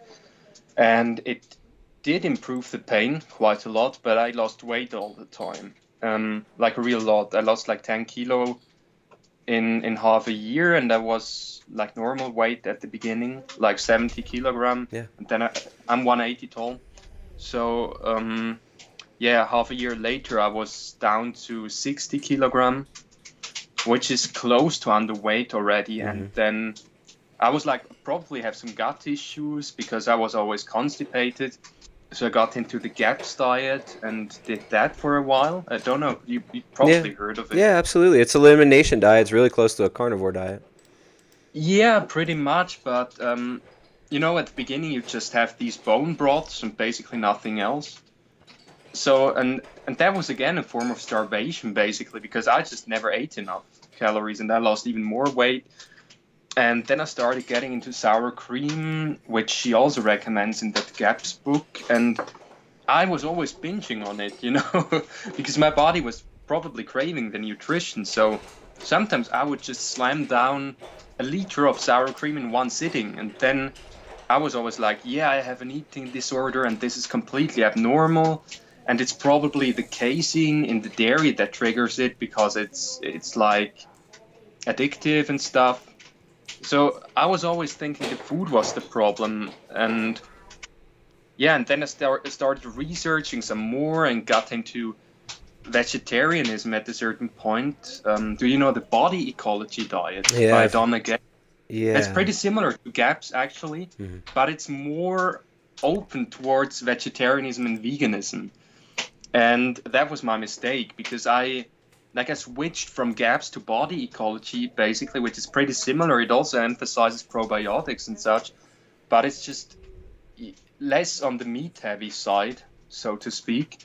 And so I actually went vegetarian for 2 months and did a lot of vegetable soups with like all kinds of toxic stuff like cauliflower and garlic and such. And why do you think that? Why do you see cauliflower and garlic as toxic now? What's toxic about it? I think with the garlic, it just has these antibiotic substances in it. It's so it really kills cells, from what I've heard, and I can actually confirm that from my own experience. Were you eating raw cauliflower? No, I made soups most of the time, but I actually had a phase last summer or summer 2 years ago, I'm not even sure, where I ate raw garlic every day and it fucked me up so badly. Like eating one clove and just my whole body started to hurt, my head especially, and sometimes I would just fall straight to sleep like KO, and I think it really damages your brain big time. And interesting. So loads of garlic and vegetables and no meat at all. Yeah, at the beginning, I actually usually made the vegetable soups with a base of bone broth. So I was probably getting some amino acids from that. But at a certain point, I got so brainwashed that I actually thought like all meat is bad, and I shouldn't even use the chicken broth. So I started making broths from algae, like these kombu broths and stuff. So the malnourishment got worse and worse because at the beginning I was still consuming eggs with my soups. Yeah. And I stopped that too. So at a certain point, I was basically just consuming vegetable soups and fermented dairy. I think the fermented dairy saved me. Yeah, for that a might have been the while. only one that you're getting getting fat soluble vitamins and any fat in. I mean, what other fats were you having other than the dairy? Usually I just slammed like 1 tablespoon of ghee in my soup, and that was it. Okay. And I fucking hate ghee. I just can't stand the taste. Yeah. But so it was like I was like really not feeling good on this diet. It was very weak and no energy, and I just felt like dying all of the time. You know, Did your always skin hungry. improve? When You I talked about you wanted skin improvement. Did that help with your acne at all, or no? actually my acne went completely away already when I went on the ketogenic diet for the first time. Yeah. Like 1 week and acne completely gone. It was amazing. Yeah. And yeah, so and the acne didn't return because I now realize acne is basically just your immune system responding to toxins in your skin. And I think when I went on this vegetarian thing, I really fucked my immune system. So it it stopped working. And of course, skin looked good for that reason. And so it was New Year's Eve that was kind of fateful moment because I was home alone. I couldn't go to any parties or whatever because I was so weak. Yeah.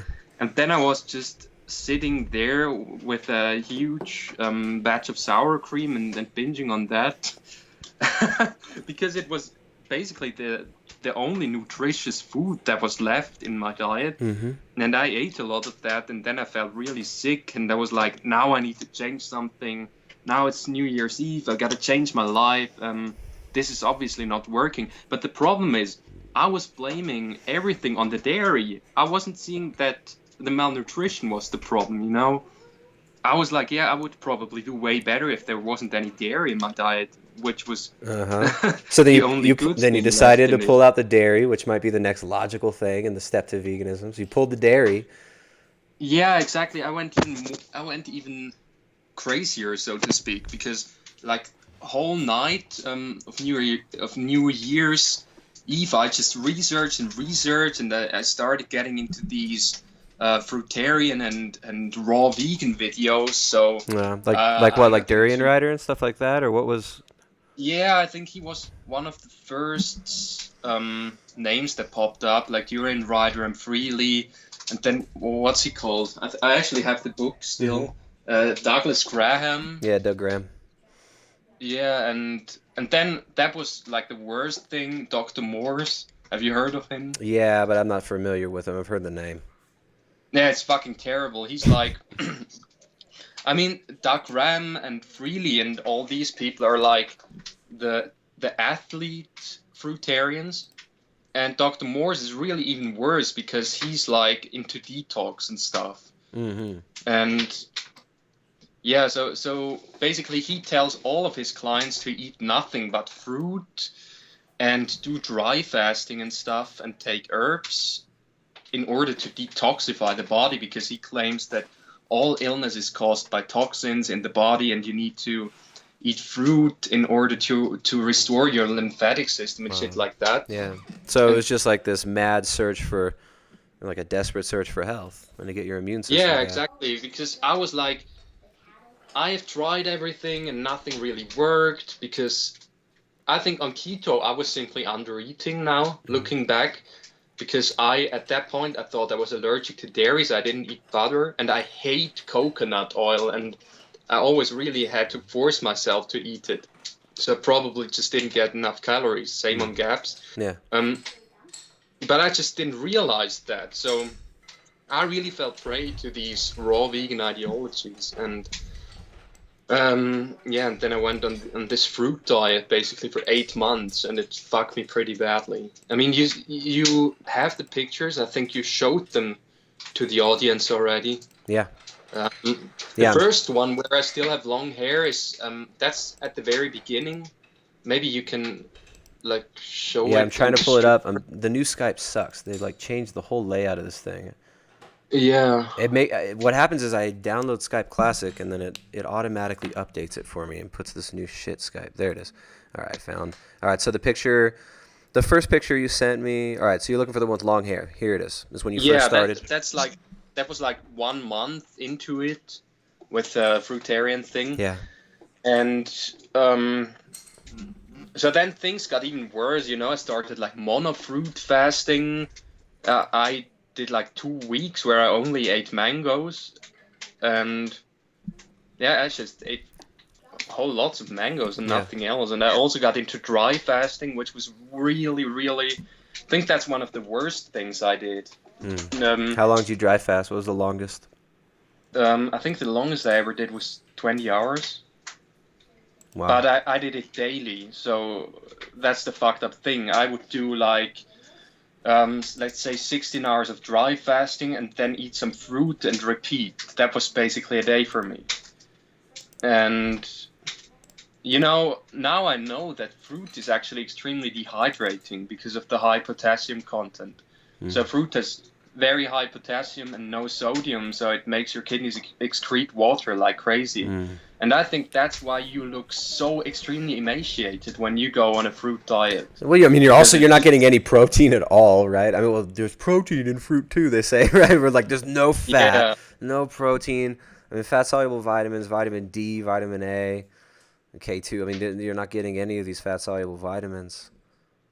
Yeah, of course. It's complete malnutrition. How long did you do that horrible. for? How long were you fruitarian? Because it's like the first picture to the... All right, so the picture with your long hair, and then the next picture like after... the first one. And then the next one after that, you look a little worse. You look a little bit sad. Yeah. With the sideways hair? With the side swoop hair? With where I'm against the white wall. Is that one? Yep, with the white wall. Yeah, that was like 6 months into it, or 7 months. That was pure fruitarian, 6 months? Yeah, probably. And then something really bad happened because I think when you eat so much fruit, your digestion goes really... your digestion gets really fucked because I think your gut flora just really gets really weird or something. So in the end, you can't digest anything anymore. And so your digestion was just getting worse and worse.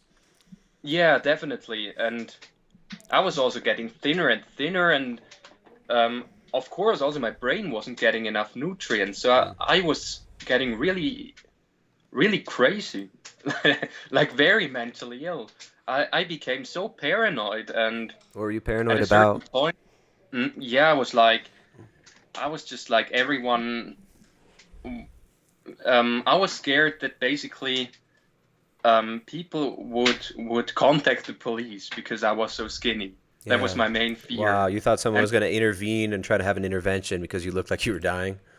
Yeah, exactly. And I actually was looking like I was dying, and I also needed so much money for this diet. It's extremely expensive. Like, I live in Switzerland, and so I wanted to eat like all the tropical fruits like mangoes and papayas and such, and these are super expensive here. And I just used up so much money, and I got really desperate. So I was like, I need to find a way so people can't lock me up for being skinny. Wow. Yeah. So what about your teeth? I mean, as I'm looking at one of these pictures, did it affect your teeth at all? A lot of people get tooth issues with vegan diet, especially fruitarian. My teeth are still fucked. It's good that you mention it, because I did the interview with Sverige with Gattis already. Okay. He's not uploaded it yet, but I didn't talk about this there, so it might be interesting. But my teeth were just totally dying on this diet. I mean, they're still pretty shitty. I don't know if you were they sensitive? Were they sensitive? Yeah, you know, just touching them hurt. It still does, actually. Does it still hurt to the same magnitude, or has this improved at all since you changed? Actually, you know, I eat quite a lot of sour foods these days, like sour cream and kefir and such. So I think that aggravates it from time to time, but I don't really pay So much attention. it hasn't gotten better, is what you're saying.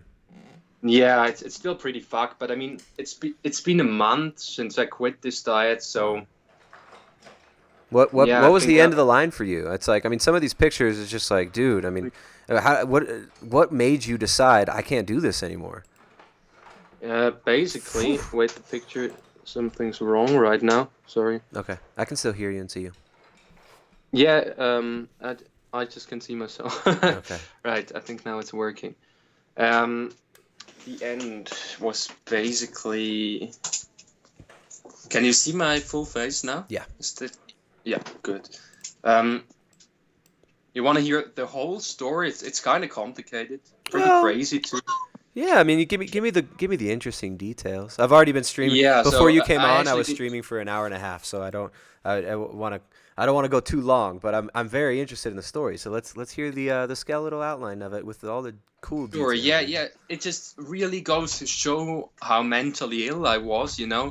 I was like, when I was getting so paranoid, I was like, I need to get away from here. I need to get to another place where people can lock me up and such. So I started researching fruitarian communities in Europe, and I actually went to such a fruitarian community in Spain, and people there were just all completely fucked in the head, and they were all acting like so weird, and I don't know, I think they were just so malnourished, all of them, and I felt really uncomfortable, because I think most of them had been doing this longer than I.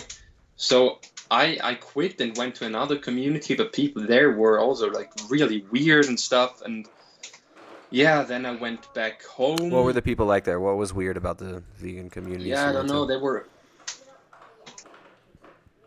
They were like really autistic, all of them, if that's the right way to describe it. But sure. Really, it seemed like they didn't have any feeling whatsoever. Like really just totally without emotions, Wow. I think that's just what the malnourishment does to you, and most of them were also really aggressive at times. So just unhappy, miserable yeah, people. very unhappy. And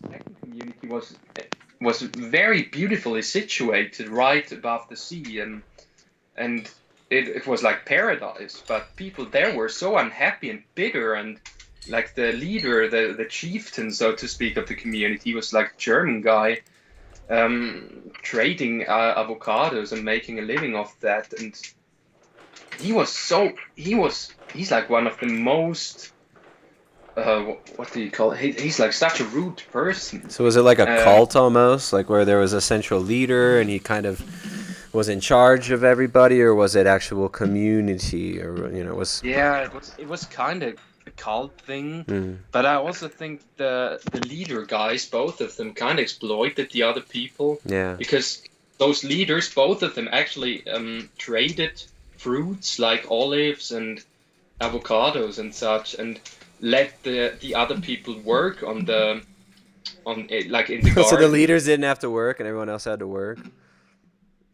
So the leaders didn't have to work, but everybody else had to. In the community in southern Spain, basically the leader was just hanging around and throwing stones at cats. Really, it was such a sick guy. Well, that's vegan. Is it vegan? Is it vegan throwing stones at cats? That's great. I really don't know, but he always wants to kill the cats. I think that was probably, his craving for meat. Wants to eat it. Yeah, coming up. But the point is, I went back to Switzerland, and I got the same fears and paranoias again, so I fled again, ran away a second time.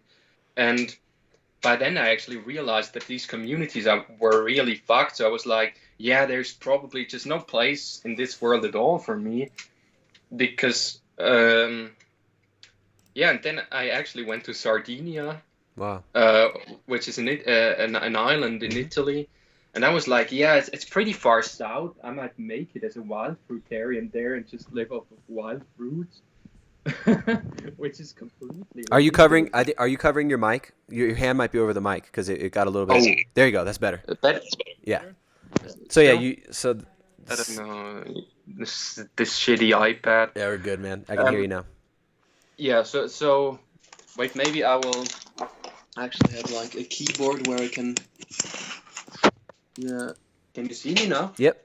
Did it go? Yep. Okay. So yeah, I went there to Sardinia, and I lived there on a campground for like 2 weeks, and I lived off of nothing but like watermelons. I ate 2 watermelons a day, and that was it. And I got really crazy. Like I got more and more paranoid every day, and so I went back again. Because at some point, when you're so malnourished, you're just afraid of everything. You know, like everything scares you to death, and you just want to run away. And wherever you're at, you're just scared. And so I went home again, and then that was the worst thing that happened. I was like, you know, my 2 first escapes didn't work, so I need to go farther away. And then I was watching all these videos of the fruitarians in Thailand and such. Like, what's the guy called with the dreads? And Sunfruit Dan. Oh, man. He's completely mentally ill, and then he recommended in his videos like that you should go to Chiang Mai and be a fruitarian there. Did you go to Chiang Mai?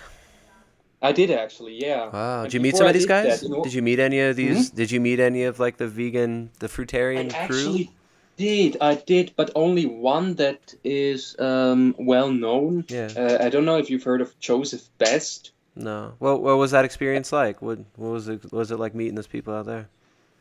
You know, I just met this guy. It was at the fruit market. It wasn't for long.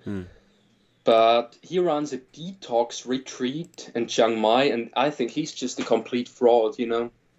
He claims to be a fruitarian, but he's totally obese. He's like 200 kilograms or something. That's so sad. No, it's really, it's Yeah, like I no, laugh, okay. but that's like all you can do. It's like that you either laugh or cry, because it's so crushing to see these people like throwing their lives away, and these like wolves in sheep's clothing, hurting these very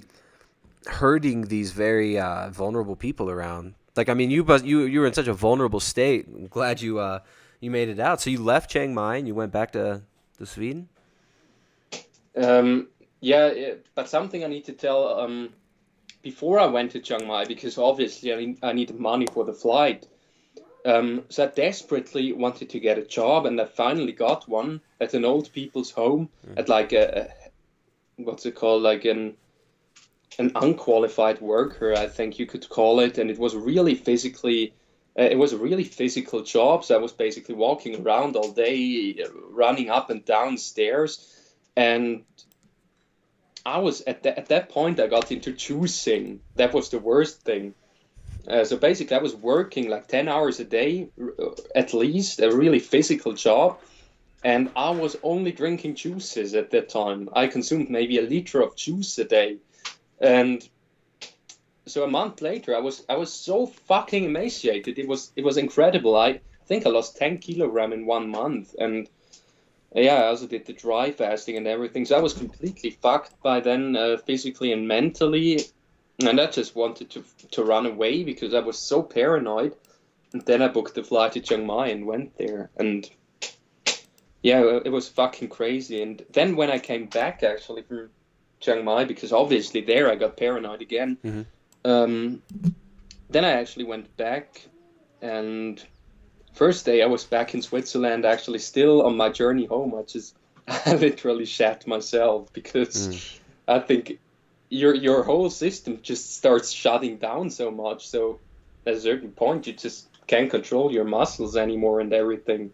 And yeah, then it was like something needs to change and such. And I tried introducing vegetables and still keeping it vegan, but I just noticed it wasn't working out. Yeah. Like, I was just still feeling like shit. And then I was posting a help video in this Dr. Moore's group where I was like, yeah, I'm so skinny, I have no money anymore, please guys help me and such. And then actually someone mentioned Sverige in the comments, and I checked out his videos, and I think it pretty much saved my life. Wow. Yeah, then first thing I did was just go to the steakhouse and I ordered 3 ribeye steaks and, and ate all of them in one sitting. Yeah, how'd that feel? And How'd that ribeye I felt feel? so much better after that. Instantly? Like, yeah, really. Nice. I felt so alive. Yeah. At that point, I wanted to do nothing but eat meat. So in the evening, I went to another steakhouse and ordered like 2 ribeyes. Ah, nice. And that was I was 30 days ago. That's when you got back on meat. Yeah, I think that was pretty much 30 days ago. Yeah. And what's your favorite meal right now? What have you been focusing on as far as like re-nourishing yourself? Yeah, what I do best on right now is actually raw ground beef. Mm-hmm. I think it's just extremely easy to digest, and yeah, my digestion is still pretty fucked, of course. Low stomach acid and everything. So cooked meat I can't do at all. Mm-hmm. At my mom's birthday, we went to a restaurant and I actually ate I told them to cook the steak rare, but they did it like medium, and I just felt so bad after that. So you feel better on raw meat. You're able to digest the raw meat, but not the cooked meat. Exactly, yeah. Raw meat works way better for me. Also raw fish and such. Uh-huh. I eat a lot of butter and dairy also. Has the digestion improved at all? I mean, you're obviously I think assimilating nutrients because you were able to gain weight. Yeah, I think that's actually a good sign. Yeah, I'd say that's a major sign. I was really surprised I was gaining so fast. Yeah. Like, because when I was a fruitarian, people always told me, yeah, you're just skinny because you have malabsorption and such, and you can't assimilate nutrients. And I was falling prey to that. Mm-hmm. I was listening to them, and I was believing it. Is that cream right there? Are you drinking cream? Yeah, that's sour cream. Well, that's why you're gaining weight so quick, man. You're drinking some of the most nutrient-dense foods you can find. Sour cream, eating fatty cuts of meat. So 30 kilos in 30 days, you recuperated. Yeah. What was your lowest weight? My lowest weight was 43 kilograms. How tall are you? I'm 180. Do you know how tall I don't know how much it is in retard American numbers. Yeah, so 180. What's that? That might be like 6'2", right? Like relatively. I think it's about 6 foot. Yeah. Okay, 6 foot. Oh wow, man. 40 kilos. That's crazy. In pounds, I don't actually know. Yeah, you're under 100 pounds. You were under 100 pounds, I think. Yeah, BMI was 12. If that. Man. So if someone would have called police or something, they would have taken me in instantly and put me into a mental hospital or something. And so I was just eating, you know. We have a holiday apartment in the mountains, and I went there because I wanted to be alone. I was still pretty paranoid, and I just went there and I ate and ate and ate. I did nothing else for like 7 days. I just... And they have really good dairy there, so I just went to the little cheese shop and bought like 2 liters of cream a day and a lot of butter and such, and that I was just eating 24/7. Yeah. All the meat I could get, I just slammed the eggs and the butter and the dairy and everything, and yeah, I think that made me gain pretty quickly. How's the paranoia now? It's better. Yeah. Like, I think to a certain point it's actually justified in my situation, because when you fuck yourself up so much, yeah, you actually have reason to be fearful. You know? Yeah, you're about to die. You should probably be looking for some other way about it when you're. I mean, I'm just gonna pull up another picture of. I mean, just look at that. I mean, it's so sad. I mean, what did your mom think? Like when she saw your face, I just can't imagine a mother looking at her son, seeing him wasting away like this. Yeah, that was actually the main reason I was so scared, because she was so scared. Yeah. I think she was pretty close to calling police or something on me, but for some reason she never did it. And looking back, I'm really happy she didn't, because I heard Sverig's story about the anorexia clinic and such, and it's fucking horrible what they do to people there. It's really ironic, because when you get to such a clinic, they malnourish you even further. I really don't know what the point is, but so she never called anyone on me. And the other relatives, I just kept away from them. Yeah. You know, once my dad wanted to come for a visit, and I just went hiding in the woods for real. Wow. So you didn't really talk to your family for a while. I mean, you essentially. What about other relationships and friendships? Did those suffer as well? Yeah, actually, I'm quite a loner, so I don't have a lot of close friends. I think even less now than before I went Fruitarian. But yeah, a lot of people just thought that I was completely crazy and fucked in the head and didn't want to have contact with me anymore because that was of course true. But but it seems like you're pretty outgoing now. I mean, it seems like you were so ready when I asked you if you wanted to come on the stream. You were very responsive, and I mean, you're able to hold a conversation. You don't seem too nervous, so I think I don't know. It seems to me like you're not in such a deep paranoia anymore. No, it's gotten better also because now I'm like, I've survived so much shit. Like I'm not even scared anymore. You're unbreakable. Yeah, or I've just gained like a kind of an ironic distance to everything. I don't really take it seriously anymore. Yeah. Nothing. I think that's maybe an advantage, something I learned of it. No idea. But yeah. So what's next for you, man? I mean, you gained 30 kilos. Like you're trying to fix your digestion. I mean, have you? What does your mom think now? I mean, like have you had these conversations with your family about what happened and have you reconciled? Sure. I mean, she's pretty angry at me because I wasted so much money, and now basically she's basically paying for my stuff right now. Right. She's like, now I got to help you recover. Yeah, exactly. Yeah. And of course that annoys her a little. So she must be happy to have her son back, though. Yeah, she is. She was. Yeah. I think right now it's more of resentment, but it really changes. But yeah, she still thinks that raw eggs and meat will kill me. But at the same time, she sees that I'm like healthier and such. So yeah. So yeah, I think I don't know. I just don't really care. Like basically, right now, I'm not actually aiming for anything specific. I'm not even trying to build muscle or such. Yeah. I'm just eating all of the food that I can. Drinking cups of cream. Drinking liters of cream a day. Awesome. Yeah, really. I eat a whole stick of butter a day, like 200 grams of that, easy. Yeah. Sometimes 2 of that and a liter of cream and such. I'm just trying to restore my brain and everything, and then. But I'm feeling a lot more uplifted. Like when I was a fruitarian, I was never laughing. I was just so unhappy and depressed all of the time. And now my material situation is still pretty shitty, but I don't really care. It's still fun. Don't know. Well, thanks for coming on, man. I really appreciate you sharing the story. Yeah. I think some of these pictures, I mean, the before and after pictures are some of the most shocking I've seen. I mean, your libido, being able to grow a beard again, getting better sleep, I mean, all the things that you talked about, and especially gaining 30 kilos in 30 days. Yeah, it's really amazing. Like Sean Baker has posted the picture on his Twitter, actually. And then some people called me out as a liar in the comments and said it was impossible to gain 30 kilos in 30 days. But I'm here now, and I can assure you it's actually true. Yeah. And I was kind of surprised myself because I didn't weigh myself for quite some weeks at first. Like first 3 weeks, I didn't step on the scale, and then I was like super surprised. I was like, "What the heck?"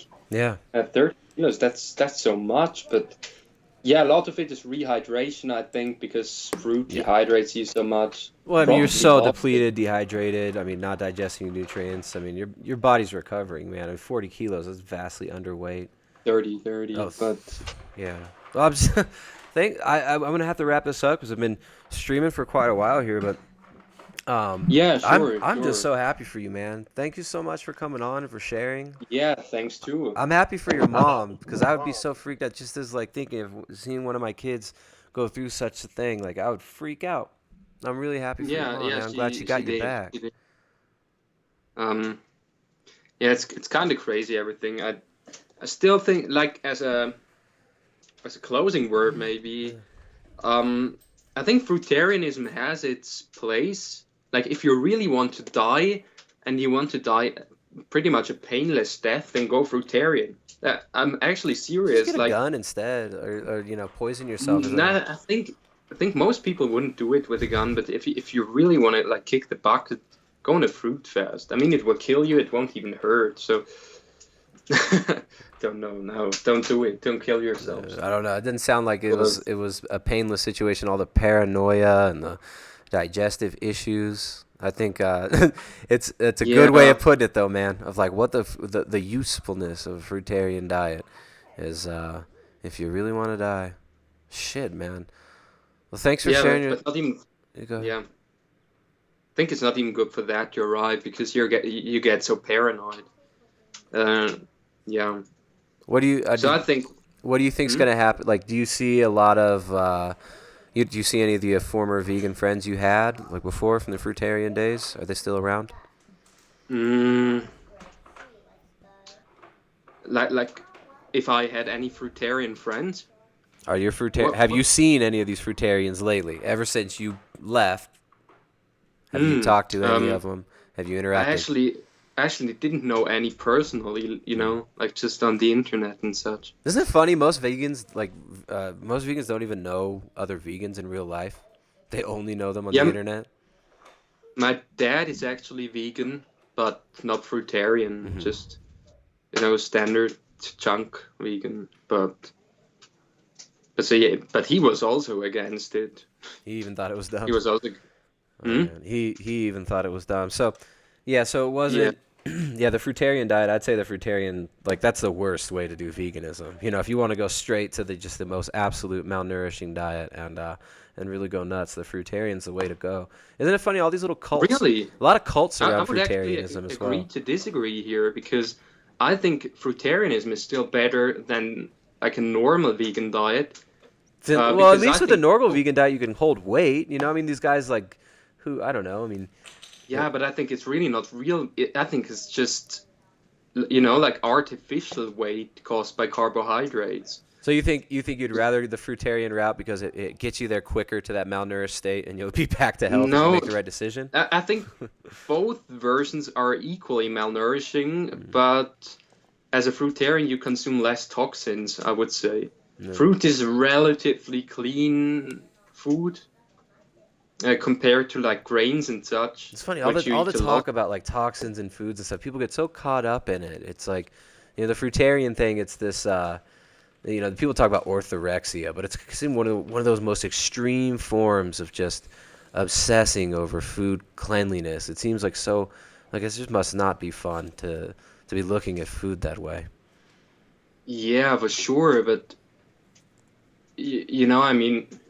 don't we all do this? Even like, if you're on a keto diet or something, I think most of us look at it this way.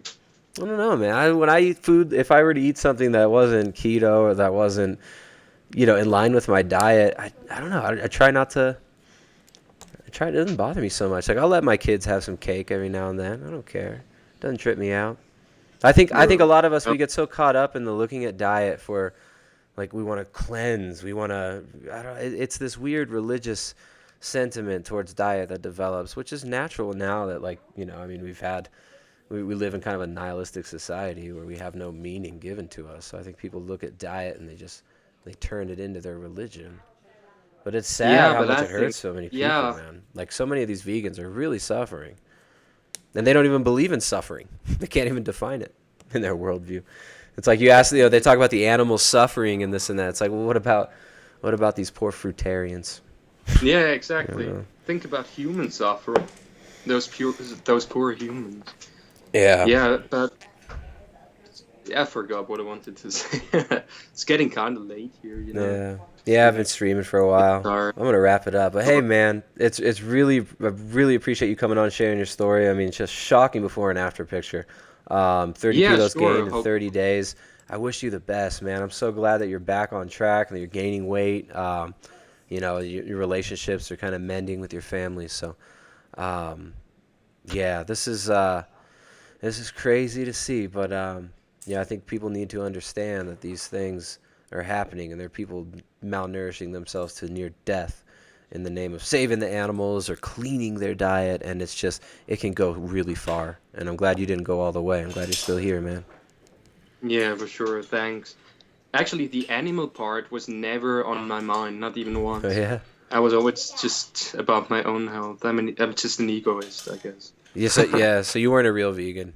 I got to change the title. I added former vegan interview to the title, but never really vegan. Yeah, you can change it to like former fruitarian. Former never really vegan. Yeah, exactly. Fruitarian. All right, bud. Well, hey, man, Luca, thank you so much for coming on. I wish you the best, man. Stay in touch. I'd love to get back at me in like a month or so. I want to see where you're at. Yeah, sure. Please I'll do that. You got my Skype. You got my. I messaged you on Facebook, which I almost barely ever use. So yeah, man, shoot me a message. I want to see how you're doing a few weeks, months down the line. Thing. Yeah.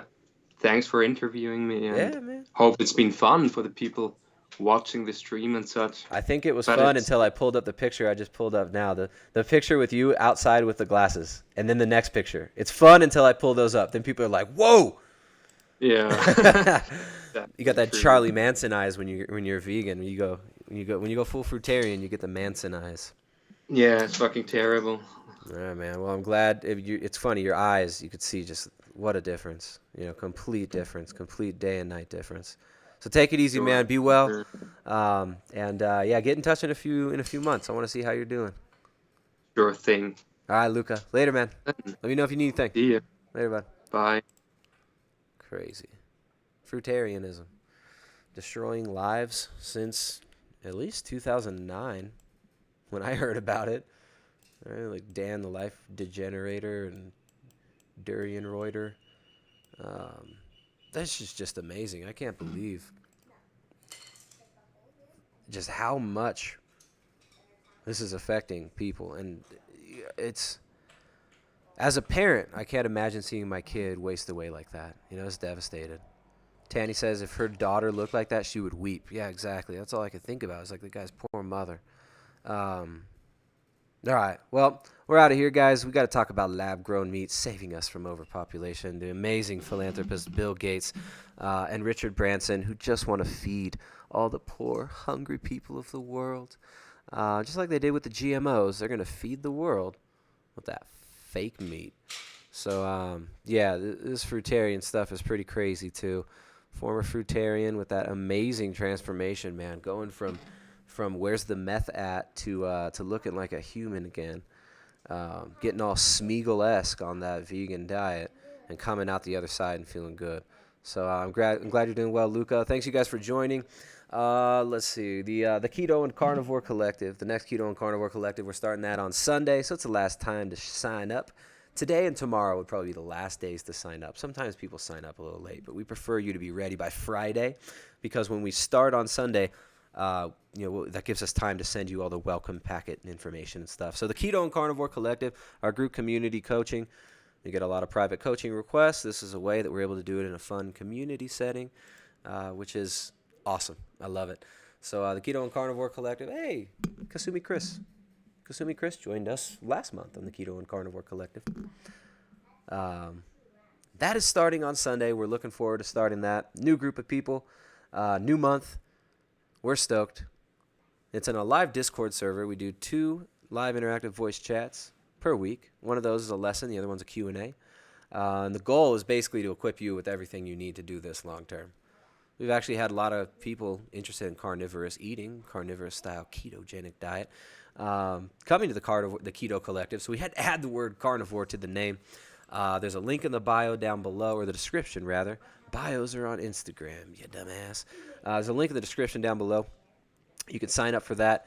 Sunday, we are getting down on it. It's going to be a 4-week session. Stoked for that one.